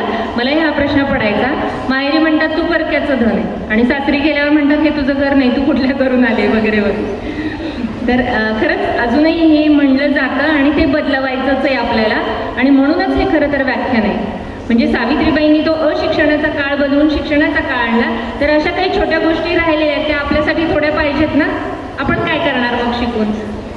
तर नक्कीच त्यासाठी कायदे खूप महत्त्वाचे आहेत. आज मुलींच्या बाजूनी कायदे आलेले आहेत. त्यामुळे असं ऐकून घ्यायचं नाही. पॉक्सो म्हणून एक कायदा आहे, तो मुलींच्या बाजूने इतका आलेला आहे की आपण समजा सासरी गेलो, आपल्या घरातले सगळे जेवायला बसलेत आणि आपल्याला उभारून वाढायला लागतंय, त्यांच्याबरोबर आपल्याला जेवायला दिले नाही, याच्यासाठी सुद्धा आपण तक्रार करू शकता की मला उशिरा जेवायला दिलं जातं किंवा मला तो रिस्पेक्ट जेवताना मिळत नाही. इतके कायदे आपले कायद्याने तरतूद केली आहे, पण आपण तिथे पोहोचलेलो नाही. आपण घाबरतो.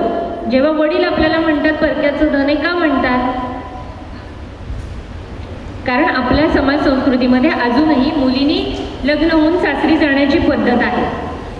आणि ठीक आहे, ती समाजाची पद्धत आहे, पण तिथे जाऊन तुम्ही छळामध्ये राहा अशी पद्धत आता राहिलेली नाही. तिथे जेव्हा तुम्हाला खूप बोलतं, तुमच्या मनाला लागतं आणि तुमची खरंच काही चूक नाही, तर न्याय ह्या बाबतीत नक्की मिळतो. आणि यासाठीच तुम्ही शिकलं पाहिजे, तर तुम्हाला तो सेल्फ रिस्पेक्ट मिळेल. हा शिक्षणातूनच येणार आहे. तुम्ही बघा, एखादी मुलगी 10वी शिकली आणि एखादी मुलगी ग्रॅज्युएशन नंतर सासरी गेली, कुठल्या मुलीला जास्त मान मिळेल? तुम्हीच उत्तर दिलं. खरं तर कायद्याने दोन्ही मुलींना मान मिळाला पाहिजे. पण ठीक आहे, आपल्याला शिक्षणाने तो मिळत असेल तर शिक्षण आज आपल्याला फ्री केलेलं आहे, तो पण आपल्याला जास्त उपयोग आहे. कारण पूर्वी असं असायचं आमच्या वेळेला की काही मुली शिकत असतील आणि नोकरी लागत नसेल तर शिक्षणावर खर्च करण्यासाठी पालकांच्याकडे नसायचे किंवा पालकांची तयारी नसायची, त्यावेळेला मुलींचं शिक्षण थांबायचं आणि म्हणून लग्न हाच ऑप्शन होता. पण आता तसं नाही, आपणही कमवू शकतो. त्याचबरोबर सरकारने बऱ्याच गोष्टी 12वी नंतर आपल्याला फ्री दिलेल्या आहे. त्यामुळे तुम्हाला जितकं शिकायचं आहे तितकं शिका ज्ञानार्जन करून. खूप छान प्रश्न आहे, कारण मग आपल्याला वाटू शकतं ना की नक्की आपलं घर कोणतं. तर मला असं वाटतं की मुलं दुर्दैवी आहेत, त्यांना एकाच घरात राहायला मिळतं, आपल्याला 2 घरात राहायला मिळतं आणि एन्जॉय करायचं दोन्ही घरं आपलीच आहेत, आपल्याला एन्जॉय करायचे. मुलाच्या घरं जरी नावावर असलं तरी ते पण मरताना वर घेऊन जाणार नाहीत आणि आपण पण इथेच ठेवून जाणार आहोत. तर दोन्ही घराचं नाव छान करायचं, दोन्ही घरं राखायला शिकायची, ही आपल्याकडे जबाबदारी आहे. अजून कोणाचे प्रश्न आहेत का बाळांनो? मुलींनी खरंच सर खूप छान प्रश्न विचारले. Yes. ह्या लेडीज आणि माझ्यापासून सगळ्यांनाच हा प्रश्न पडतच असतो की नक्की आमचं घर कोणतं.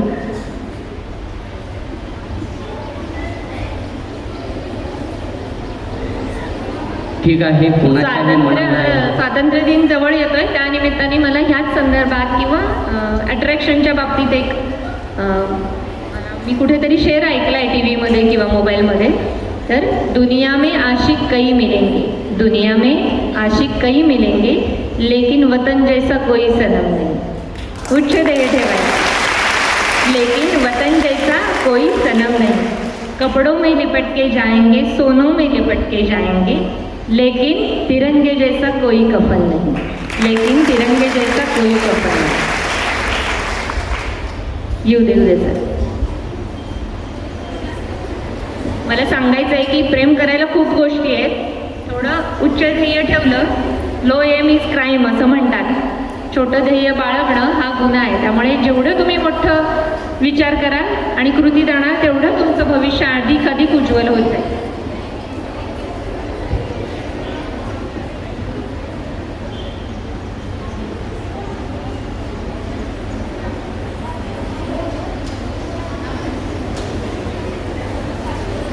तिचं म्हणणं आहे की आपण खूप प्रामाणिकपणे प्रयत्न करतोय आणि शेवटी हार, तर शेवट अजून ठरलेलाच नाहीये, हो की नाही.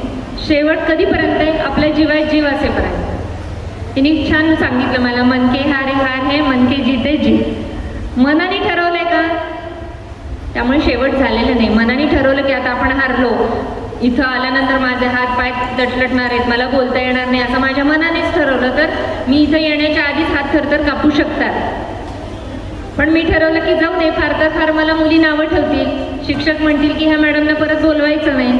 पण मी धाडस केलं आणि ही वेळ निभावून नेली, तर माझ्या मनाने जीत झाली, हार झालेली नाही. त्यांना वक्ता पुढे चांगला मिळेल माझ्यापेक्षा, पण माझी इथं रिहर्सल झाली ना, एक प्रयत्न झाला, करायला काहीच हरकत नाही. समजलं? त्यामुळे आपल्याकडे शक्ती असेपर्यंत हार मारायची आणि जिंकण्यासाठीच प्रयत्न नाही करायचे. पण हारवरती सुद्धा मात करण्यासाठी आपल्याला काही सपोर्ट लागत असेल तर जरूर घ्यायचा. कारण आता गायडन्स करायला खूप जण आहेत. कोणच नसले तर आपल्याकडे लाखो हजारो ग्रंथ आहेत. म्हणजे अगदी मला सुद्धा ज्यांची नावं माहीत नसतील एवढं लिटरेचर आहे आपल्याकडे, एवढं साहित्य आहे. मराठीत आहे, उर्दूत आहे, हिंदीत आहे, संस्कृतमध्ये आहे. तर तुमचे प्रश्न खूप छान आहेत आणि प्रश्न निर्माण व्हायला लागलेत, ही माझ्यासाठी आनंदाची गोष्ट आहे. ते प्रश्न निर्माण करा, स्वतःची त्याची उत्तरं शोधण्याचा प्रयत्न करा. नाही मिळाले तर आम्ही सगळे आहोत. अशा पद्धतीने तुमचं उज्ज्वल भविष्य हो ही ईश्वरचरणी प्रार्थना करते. पुन्हा एकदा धन्यवाद मानते. थांब.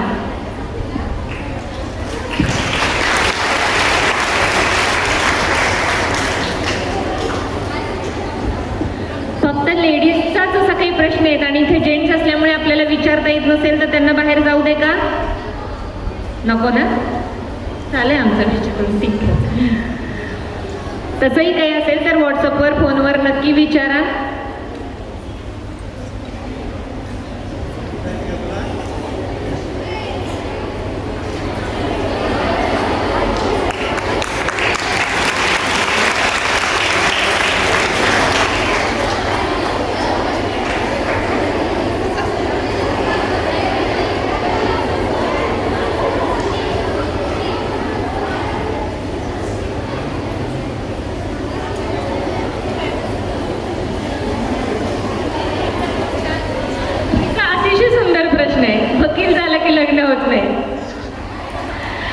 वकील झालं की लग्न होत नाही असं म्हणतात. तर असं बिलकुल नाही.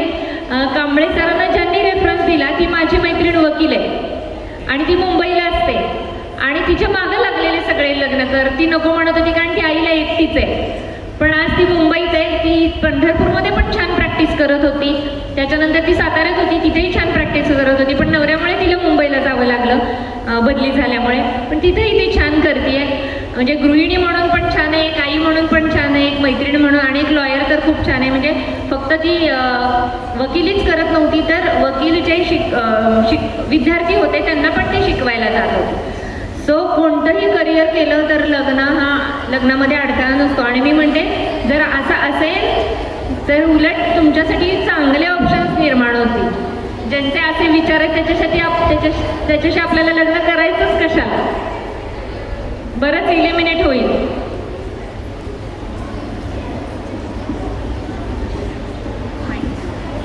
म्हणजे तिला म्हणायचं की कितीतरी गोष्टींचं असं झालंय कारण त्यांना माहीत असतं ना, वकिलाला शेवटी सगळे कायदे माहीत असतात, म्हणून तिला असं वाटतं. पण ज्या अशा विचारांची जी मुलं आहेत त्यांना नकार दिलेलाच, त्यामुळे आपल्या वाट्याला येईल ती व्यक्ती चांगलीच येईल असं मला वाटतंय.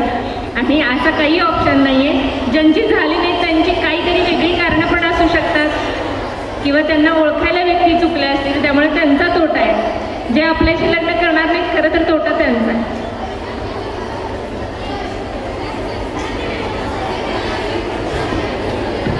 शांत बसला तर प्रश्नाचं उत्तर आपल्याला मिळेल.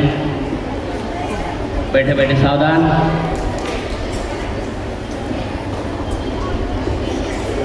खूप छान प्रश्न आहे आणि इतके चांगले प्रश्न येत आहेत. खरं तर रोजचे प्रश्न येते, म्हणजे आमच्याही वयात हे पडलेले प्रश्न आहेत, पण तुम्हाला जास्त तीव्रतेने पडणार कारण आता ते प्रॅक्टिकली पण होत आहे.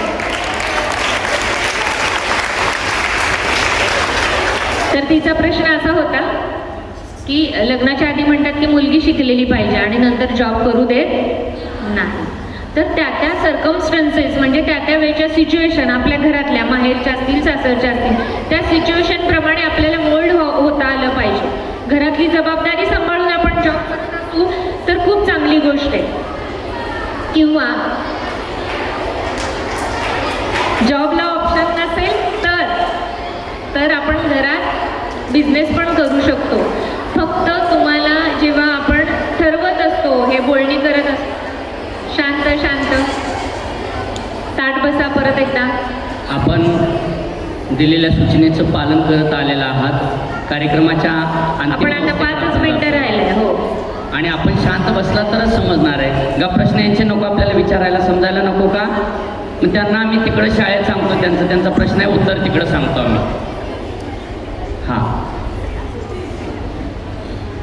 माझं स्वप्न खूप मोठे पण गणित कच्चं आहे. गणित हा अडथळा नाही. ज्यांच्या स्वप्नांमध्ये भरारी आहे, पंखांमध्ये भरारी आहे, त्याच्यासाठी अडथळाच नसतो. तर गणित तुला सारखंच अडथळा आणणार नाही. त्यासाठी तू ट्युशन लाव, सोशल मीडियाचा चांगला वापर कर.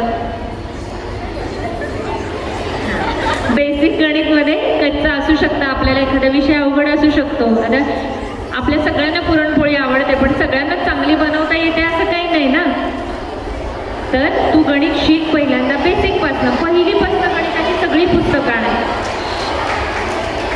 एखादा विषय कच्चा असेल अपेक्षित आहे आणि तो शिकून घ्यायचा असेल तर पहिलीपासनं गणिताची सगळी पुस्तकं आणायची आणि त्याच्यावर काम करायचं, लिहून काढायचं, बघून लिहायचं. समजलं तर उत्तम, नाही तर तुझं स्वप्न पूर्ण करून गणितासाठी एखादा माणूस हायर करायचा.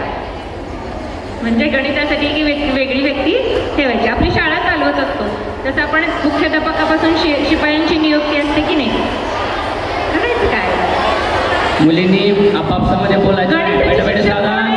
हिच्या गणिताचे शिक्षक कोण आहेत?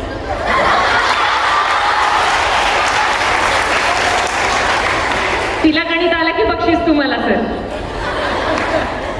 तिच्या डोळ्यात पाणी आलंय गणित येत नाही म्हणून. खरंच गणित अवघड असतो विषय, पण मी डॉक्टर असलं तरी माझा आवडता विषय गणित होता. खूप काही मार्क पडत नव्हते पण मजा येते गणित सोडवायला. तर ती मजा कशी येते हे सरांनी शिकवायचंय. फक्त मुलींकडनं प्रॉमिस नाही घेत. मगाच्या प्रश्नाला उत्तर आज आपण मेल टीचरकडनं पण एक प्रॉमिस घेतो की आम्हाला गणित चांगलं आलं, त्यासाठी वेळ ही मुलगी देणार. खूप पाणी आलंय. श्रीपूरला पूर येण्याची शक्यता आहे.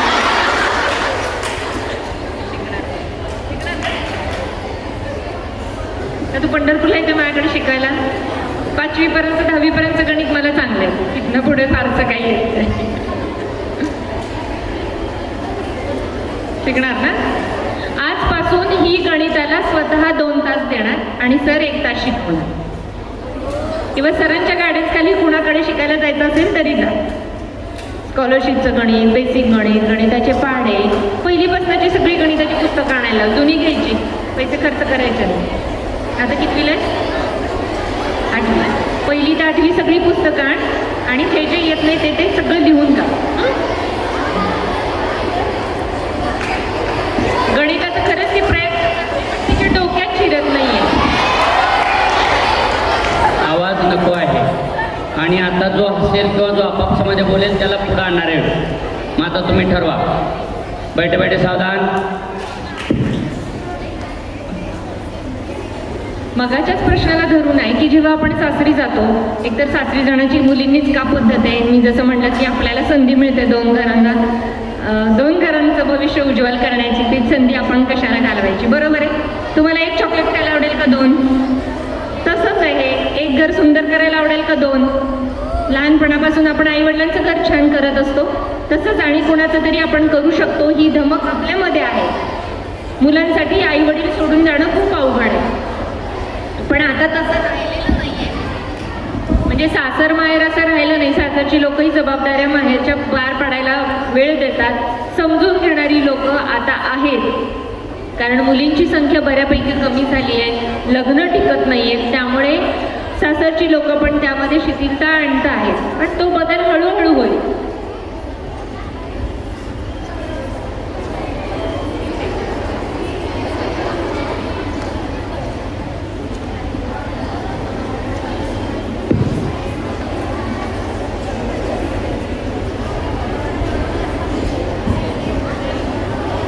तिचं म्हणणं आहे की 4 लोक काय म्हणतील ह्याचं आपल्याला आई वडील किंवा समाज प्रेशर देत असतो. तर 4 लोक म्हणजे कोण असतं? आपणच असतो. तर ती 4 लोक चांगलं म्हणतायत का खरंच आपल्याला चांगलं करायचं आहे ह्याच्यावर आपण फोकस करायचा. ते काय विचार करतायत हे विचार करण्यात आपण वेळ घालवायचा नाही. फक्त आपली कृती अशी पाहिजे. तुम्ही मला सांगा, तुमच्या वडिलांनी 12वी नंतर लग्न करायचं ठरवलंय तुमचं समजा, आणि तुम्ही प्रयत्नांनी 12वीत पहिले आले, तर वडिलांची थोडी हिंमत कमी होईल ना लग्नाची. त्यामुळे काहीतरी आपल्याला पण करून दाखवावं लागणार आहे. मला डान्स आवडतो, डान्स येतो, पण आपण स्टेजवरच करून नाही दाखवलं तर आपण सिद्ध कसं करणार की मला येतंय. मला चांगलं भाषण करायला येतं आणि मी गप्प बसले तर तुम्हाला कसं कळणार की मला चांगलं भाषण करता येतं का वाईट येतं. सो ते ठरवण्यासाठी आपल्याला कृती करावी लागते आणि त्या कृतींवर जेवढ्या तुम्ही ॲक्शन्स करताल, भर द्याल, तेवढं लोकांना समजत जातं की हिला शिक्षणाची आवड आहे. आमच्या घरातल्या माझ्या आधीच्या मुली ज्या होत्या त्यांची 10वी 12वीतनं लग्न झाली, पण माझं लग्न ग्रॅज्युएशन नंतर झालं. कारण सगळ्यांना दिसत होतं की मला शिकायचं आणि त्यासाठी मला फारसं भांडावं लागलं नाही. थोड्या छोट्या मोठ्या कंप्लेंट्स आल्या, त्या कंप्लीट करत गेल्या आणि माझं BHMS झाल्यावरच लग्न झालं. यासाठी आपल्याला थोडे प्रयत्न करावे लागतात. तीच माझी एक दुसरी बहीण होती, चुलत बहीण होती. तिला काय झालं की तिला 10वीत का 9वीत ती नापास झाली. दुसऱ्या दिवशी तिला पाहुणे बघायला बोलवली. याचा अर्थ प्रत्येक नापास मुलीने असं करायचं असं नाही. आता उलट संधी आता शिकवतात तुम्हाला, किंवा आर्टच्या गोष्टी पण निघाल्यात, वेगवेगळे कोर्सेस निघालेत, फॅशन डिझायनिंग निघाले. म्हणजे तुम्हाला वेगळ्या क्षेत्रात सुद्धा संधी मिळते करायला. असं काही नाही की पुस्तकातच किंवा अकॅडमिक्समध्येच करिअर केलं पाहिजे.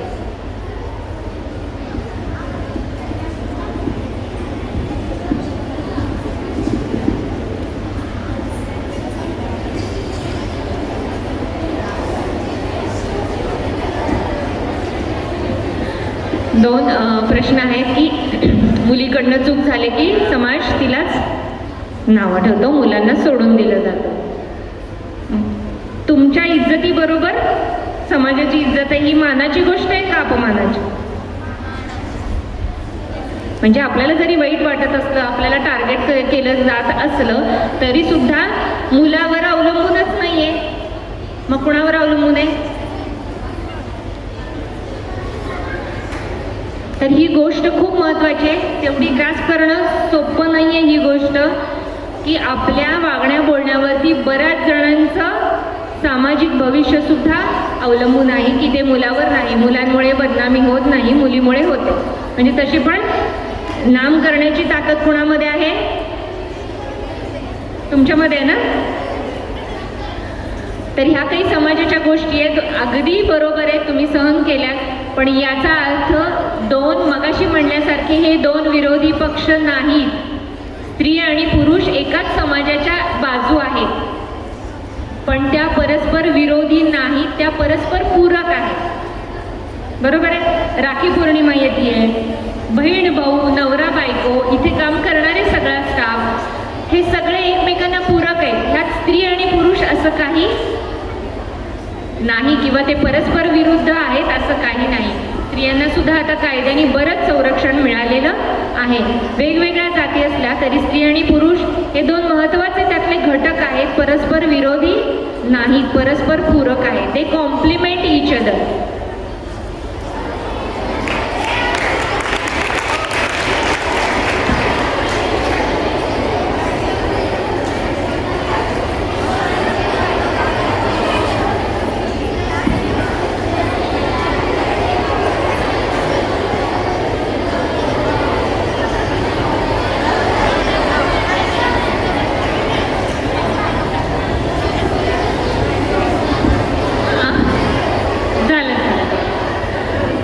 तिचा का जग नेहमी, आपण एक चांगली गोष्ट केलेली असते आणि एखादी वाईट गोष्टही करतो, तर जग नेहमी वाईट गोष्ट लक्षात ठेवतं, चांगली नाही असं तिला म्हणायचं. आणि हे बरोबर आहे. जगाने काय लक्षात ठेवायचं हे आपण लक्षात ठेवायचं,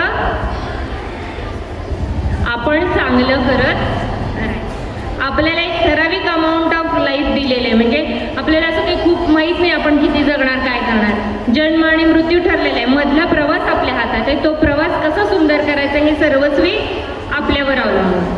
तिसरा एक प्रश्न असा होता की आपले आई वडील एक ठरवतात, ताट बसा, शेवटचा प्रश्न आणि शेवटचं उत्तर, समोर बघा. तर आपले आई वडील एक करिअर ठरवलेलं असतं आणि आपलं एक स्वप्न असतं, असं असूच शकतं, बरोबर आहे. आणि ते मे बी मॅच होत नाही, त्यांचं वेगळं असतं, आपलं वेगळं असतं. तर पुन्हा ते ऐकत नाही, कारण त्यांची जडणघडण पण तशी झालेली असते, त्यांच्यावर कुणाचा तरी प्रभाव असतो आणि त्यांना वाटत असतं की हे केल्यानंतरच चांगलं होतं. इतक्या मोठ्या करिअरच्या संधी तुम्हाला जेवढ्या लाभल्यात तेवढ्या आम्हाला नाही, त्याच्यापेक्षा कमी आमच्या आईवडिलांना लाभल्या. त्यामुळे त्यांची संकुचित वृत्ती होऊ शकते लॅक ऑफ नॉलेजमुळे. पण तुमच्याकडे खूप नॉलेज आहे, त्यामुळे तुम्ही जे करिअर करणार आहे त्यात कशी संधी आहे, ते कसं चांगलं आहे हे सिद्ध करण्याची जबाबदारी कुणावर आहे? आपल्यावर आहे, बरोबर आहे. सपोज त्यांनी गुलाबजाम खाल्ला आणि आपण आईस्क्रीम खाल्ली, ते म्हणतायत की गुलाबजाम गोड आहे, ते चांगले आणि ते तू खा, कारण त्यांनी आईस्क्रीम खाल्लेलं, तुम्ही गुलाबजाम आणि आईस्क्रीम दोन्ही खाल्लेले, बरोबर. तुम्ही काय म्हणताय? आईस्क्रीमच चांगली. आणि आई वडील काय म्हणताय? त्यांच्याकडे थोडं लॅक ऑफ नॉलेज आहे. मग आईस्क्रीम चांगलं आहे हे सिद्ध करण्यासाठी आईस्क्रीम विकत घेऊन त्याची चव चाखण्याची जबाबदारी कुणावर आहे? मग ते म्हणतील तू म्हणत होती ते बरोबर होतं, गुलाबजाम गोड आहेच आहे, पण आईस्क्रीम गार पण आहे आणि गोड पण. पण हे करिअर चांगलं आहे, हे दोन करिअरची मी तुलना सांगितली तुम्हाला. हे चांगलं आहे किंवा हे त्याच योग्यताच आहे, तेवढीच गोडी आहे हे सांगण्यासाठी ते करिअर तुम्हाला जमतंय, त्याच्यामध्ये तुम्ही नाव कमवू शकता, त्याच्यामध्ये तुमचं भविष्य आहे हे सांगण्याची जबाबदारी आपल्या सर्वांवर आहे. कारण डॉक्टर झालेल्याची प्रत्येकाची आई डॉक्टर नसते, मुख्याध्यापक झालेल्याची प्रत्येकाची आई किंवा वडील मुख्याध्यापक नसतात. त्यांना माहीतही नसतं बऱ्याचदा की आपली मुलं काय करतात.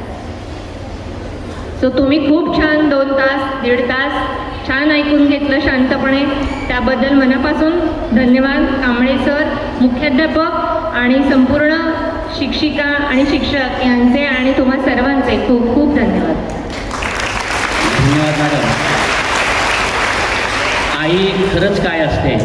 लेकराची माय असते, वासराची गाय असते, दुधाची साय असते, लंगड्याचा पाय असते, धरणीची ठाय असते, आई असते जन्माची शिदोरी, सरतही नाही उरतही नाही. गेले तास, 1.5 तास 2 तास झालं आपण मॅडमच्या मुखातून अतिशय चांगल्या पद्धतीनं मार्गदर्शन रूपी हे व्याख्यान आपण ऐकलेलं आहात. आपल्या प्रश्नांची आणि उत्तराची या ठिकाणी देवाणघेवाण झालेली आहे, संवाद साधलेला आहे. कार्यक्रमाच्या समारोपाकडे आपण जात आहोत आणि तो म्हणजे आभाराचा कार्यक्रम. मी या कार्यक्रमाचे आभार व्यक्त करण्यासाठी आमंत्रित करतो कनिष्ठ महाविद्यालयाचे विभाग प्रमुख Shri DS Mohite sir.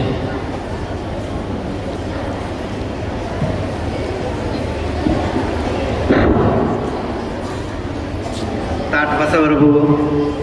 मॅडमने energy दिली की नाही तुम्हाला? बघा, कॉलेजची मुली बोलत नाही.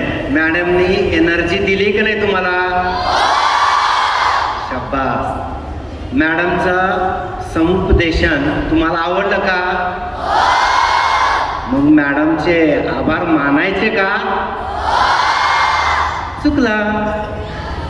आभार मानल्यामुळं आपली आणि त्यांची जी आपुलकी आहे ती काय येईल? तरी पण कार्यक्रमाच्या प्रोटोकॉलनुसार डॉक्टर सौ संगीता पाटील मॅडम पंढरपूर खास उल्लेख करतो, कारण ती विठुरायाची नगरी आहे आणि तिथंच सगळे आपले भक्त विठुरायाला भेटायला जातात. आज आमच्या कनिष्ठ महाविद्यालय व चंद्रशेखर विद्यालयाच्या विद्यार्थिनी एक माऊलीला भेटल्यासारखं वाटलं. मॅडम, तुमचे खूप खूप आभार मानतो. तसेच आपल्या कॉलेजचे प्राचार्य श्री बनसोडे सर, पर्यवेक्षक श्री गुरव सर, शेंडे सर, उपमुख्याध्यापक गवळी सर या सगळ्यांचा आभार मानतो. तसेच आपल्या इतर शिक्षक, शिक्षकेतर कर्मचारी, इतर पांडुरंग सहकार कारखान्याचे जे पदाधिकारी या सगळ्यांचा आभार मानतो. आणि तुम्ही सगळ्यांनी उत्स्फूर्तपणे या कार्यक्रमाचा जो महत्त्वाचा टप्पा पार पाडला, तुम्हा सगळ्यांचाही आभार मानतो. आणि माननीय प्राचार्याच्या पूर्व परवानगीनं हा कार्यक्रम संपला असं जाहीर करतो. धन्यवाद.